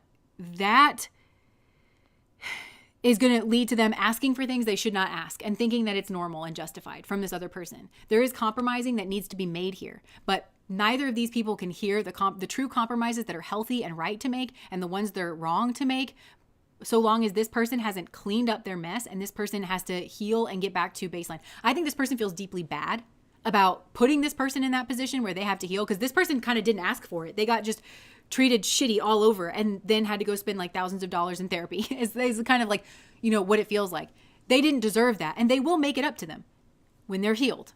It's not the time for that now. But I think they feel bad because they're like, no, I got to go help you heal. And it's like, Spirit is like, you're not fit for it. And all you're going to do is keep spitting in their bean curds. And I'm trying to keep you guys separate while that occurs. Okay. And this person will have whatever resources that they need. If they need therapy, I'm going to make sure they've got the money for therapy or access to it. Right. If they need a healthy partner, I'm going to make sure they've got that. Whatever they need to heal, they will have. Okay. To get them kind of like back on track, because it feels like this person was really disrespected and disregarded by two people over here, one of which should have been a soulmate and their absolute protector, and instead just couldn't help themselves but to involve with a person who is an absolute trash bag. But yeah, egg on their face. Ashamed, backfired, and got caught. So this experience of getting caught is actually a part of the conflict resolution, because it snapshotted, I'm hearing myself say that in a reading from a long time ago, it snapshotted the fucked upness. Both of you have a snapshot of yourself in a fucked up position, or somebody else that you are dealing with. You see something very clearly, and that's because it's actually because you're soulmates, and because Spirit is actually saving this connection. Spirit's actually protecting it from getting ruined, because if this isn't dealt with, it feels to me like somebody has to clear up their corruption, to be honest. And if they don't do that, they're just going to ruin an actual soulmate connection. Yeah, look, oh my gosh, stalking. The unknown caller here, stalking, hanging up, unknown numbers, unfaithful, love triangle, ex in question. They've got a stalker here. This person, but you know, it feels like they've fed that in some way. Maybe for some of them they haven't, because this person's so stubborn. Like, I really just don't know that they would get the, like, I'm not interested. If you're trying to be at all civilized or polite, I just don't think this person would get that. Drama, addictions, love-hate relationship. This person is like, no, you really love me. It's literally nasty. Like what I'm getting from pile number 3. This is so beyond unattractive. This is dangerous. It's weird. This is the kind of thing that you'll really get the ick. They want to send a message. Yeah. So they've got a stalker here. They've got a stalker, and they got to get rid of that. They've got to break the mirror of this like addictive cycle, because it starts with as a fucked up cycle between the two of them, and it's built on like low self-esteem. Because it's like, I want to pursue my soulmate, but I have such low self-esteem, and I'm confused, and you're here and convenient. And so I can involve a third party as a means of seeming strong, and making you chase me. Don't you want me? Because I have all these other options. Any sane person, if you're attracted to somebody, you're going to be like, yeah, I was already attracted to you, and now I think you're gross morally. You know, it's that kind of thing, you know, like. And this person falls for it because they fell for it with this other person. You know, it's like, if I'm not attracted to you, I'm not attracted to you. I'm not, yeah, deuces. So this goodbye is deeply, like, between these soulmates, this goodbye is heading to this conflict resolution. It's a part of the journey, and you're going to be brought back together. And the funny thing is, for this, like, really weird, stubborn person, everybody here has to actually say goodbye. So the path forward for everybody here is this deuces energy to somebody in this like situation. And I think, yeah. And you have to trust God. This is, so this is one of the things too, where it's like, what it is it's meant to blow the lid on denial. You have to trust God over your ego, because you have to say goodbye to somebody and you have to say, I'm going to do the work on myself. And if you're my soulmate, God's going to bring me back together. That's the spiritual path. You're not going to tell God this is your soulmate. God will tell you. Because some of you are like, no, I'm going to keep saying, and then I'm going to keep myself in denial. And then I'm just going to keep throwing myself at this wall. And Spirit's like, why don't I know there is one test that you could do where you could be absolutely sure that this person's your soulmate, i.e. somebody that I've chosen for you. You could ask the source. Because if they are your soulmate, I'm going to bring you back together. And if not, I won't. But that's you releasing the reins. That's you stopping feeding your ego. That's you actually putting your money where your mouth is in regards to your spirituality and all your spiritual beliefs. For some, this is a bigger message of there's way too much ego in your spirituality. Way too much.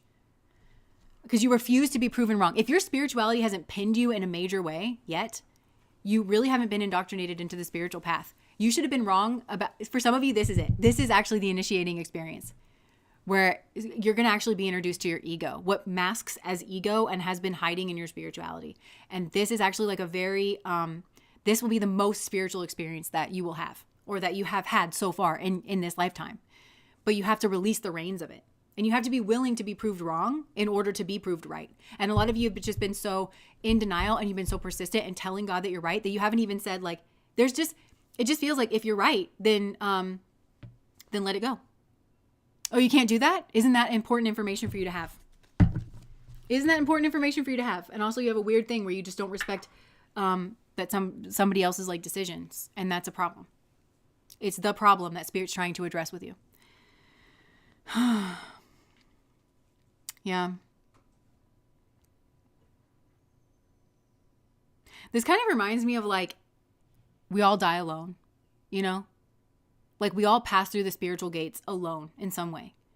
And so twin flame, I don't know. Like I have my issues with the twin flame stuff because I think it leads to this weird codependency thing. And I think the wrong mind is probably drawn to that for the wrong reasons. The right mind, which is probably few and far between, is probably drawn to that for the right reasons. But if you're not willing to be proven wrong, I can tell you right now, you're not a twin flame. You know, it's like, if you have this stubborn, weird attachment to it, those are usually the people that like, it's pointless to talk to them about it, you know?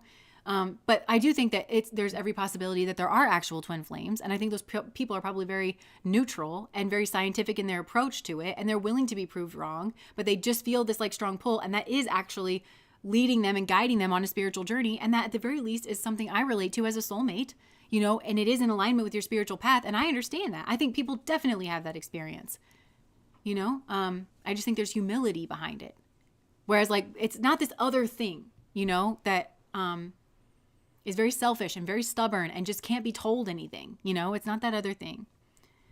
Some be like, yeah, he murdered my uncle, but he is my twin flame. I just know it. So true. So true. I used to get more of that early on in my journey reading, where it would be situations like that, where it's like, I mean, yeah, has he caused a bunch of chaos and carnage in my life? He has, but like, I'm still sure he's my twin flame. And it's like, I don't doubt that you're learning spiritual lessons. Okay. I just prefer you be safe while doing it and just admit to yourself that this doesn't seem like a very safe person. And even if this is like, what does that mean to you that he's your twin flame? Okay. If he's beating the shit out of you, or if he's like, you know, like even if you feel like he is your twin flame, he's not a safe person for you to be around right now. I worry about stuff like that. I worry about people being like, well, he's my twin flame, so I can never leave. And like, you're in a completely unsafe situation. You still have to like be a strong person. You still have to like navigate, you know.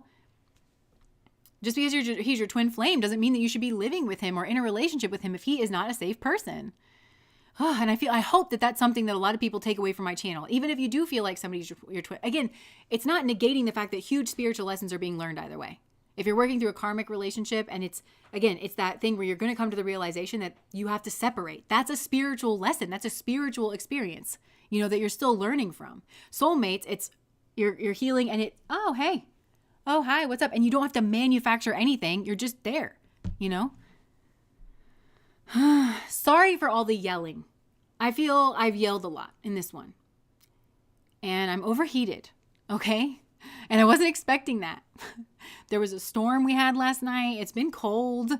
We had winds. We're expecting winds, and I'm just overheated. And I know from psychology classes that when you're overheated, you get more aggressive. And so I feel like that could be a part of the message here, where it's like there's some kind of physically something that's like also contributing to like the anger here. It's not all necessarily like just the emotion, but don't apologize. We love you. Okay, well, I hope so. I'm sure some people were like rubbed the wrong way, but also the thing that I've learned too is like sometimes it's important to be rubbed the wrong way.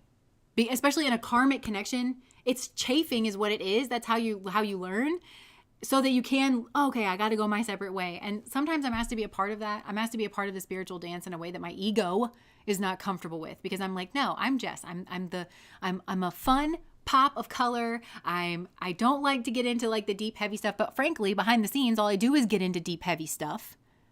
I'm just a little swamp goblin behind the scenes, just me just emerging from the swamps, what I do when in my alone time, but I try not to be a burden to people, and try not to be a burden, dear. Sorry, that's from Pride and Prejudice, when Jane's mom is seeing her off. And try not to be a burden, dear. Literally how I was raised. Yeah. So the trigger is the gift. Yeah. And I know, this is part of my spiritual journey. Like we talk about like understanding things on a 2-dimensional level, and understanding things like actually in practice. I understand that the trigger is the experience, but I get scared to actually do it. Like I know I'll say it to you all day long, and I'll say it with conviction because I know it to be true, because I have done it before. But like when I'm like asked to do it, I'm like, no. And also I'm like, well, what, that person still has an ego. And I don't know exactly what their ego is, but I'm certain that they probably still have one to some degree. And I'm certain I'm probably going to hit it, and I don't want to, But all of that is just my own ego and my own egoic preferences. And I don't know. It's hard. All of it's hard and confusing. Being human, man. I feel like we've all said that so much in the chat today. It's like just being human. It's rough. It's confusing. Sometimes people mistake a trigger for advocacy. Yeah, and also sometimes people will tell you what a trigger is, and it's like, no, this isn't actually my trigger. I really actually have a problem with the way that you're behaving, And like, it's hard. All of it's like really hard to navigate. And I know that there is a line, and I hope that if I crossed it for you today, that I'm going to try to pull it back in, because I try to really walk that line. Yeah, but it's being in decomposing flesh bags. Literally such a strange experience. I can't say I recommend it, but I don't think it's supposed to be pleasant. I think the success of a human life is not necessarily how much you've enjoyed it. I think it might be something else, or like a myriad of things. And I think I'm scared to know what that answer is, because I honestly can't deny that I have grown a lot in this lifetime. And I feel proud of myself that I can say that. Has it always been pleasant? No, but honestly, considering like the things that I've seen on the news in like the last year and a half that people go through and live through on a daily basis, my life really hasn't been that hard. I've gone through things that were hard for me personally, but I am also grateful for a lot of things. And there's people who are living the human life on hard mode way worse than me. And I don't know. All of this is so strange. I don't know what a successful human life looks like. It's so weird too, because it's like literally you can just do the best that you can. And then I personally think that when we die, we see things much clearer, because we don't have an ego and we're not as restricted. And so we don't have like our own little agendas personally and externally in the world, but it's just too heavy here, literally. Yeah, human ain't easy, but the good feels good and the bad feels wrong. So common is not that complicated, yeah. Yep. That's why I kind of refused to go to therapy for a long time, because I always told myself that other people have it worse. That's so interesting, like survivor's guilt kind of thing. I shouldn't be taking up this therapist's time because other people need it. That's so weird. That's so interesting. Yeah. All right. Well, wherever you are in the world, whatever you're going through, I just hope that this was the little pop of color that you needed, in addition to my yelling. And I hope you're not sweating near as much as me. And I just hope that you have a really good week. And despite the world that we're living in and everything that's going on, and I'm always so awkward at goodbyes, at like wrapping this up, but yeah. All right. Well, thank you guys so much. We sell candles. We don't have the ritual candles up yet, but we'll have them up soon. And but we do have the scented candles for sale, so you can look that up if you want to. And Grace, if you happen to be watching this, I'm not sure that I'm going to get to your personal reading by today. Like I said, I'm so sorry. But I'm going to send you an email in case you're not watching this. But I meant to have this out by today, but I'm kind of feeling just like hot. And because I was going to finish that, I was going to do it. But okay.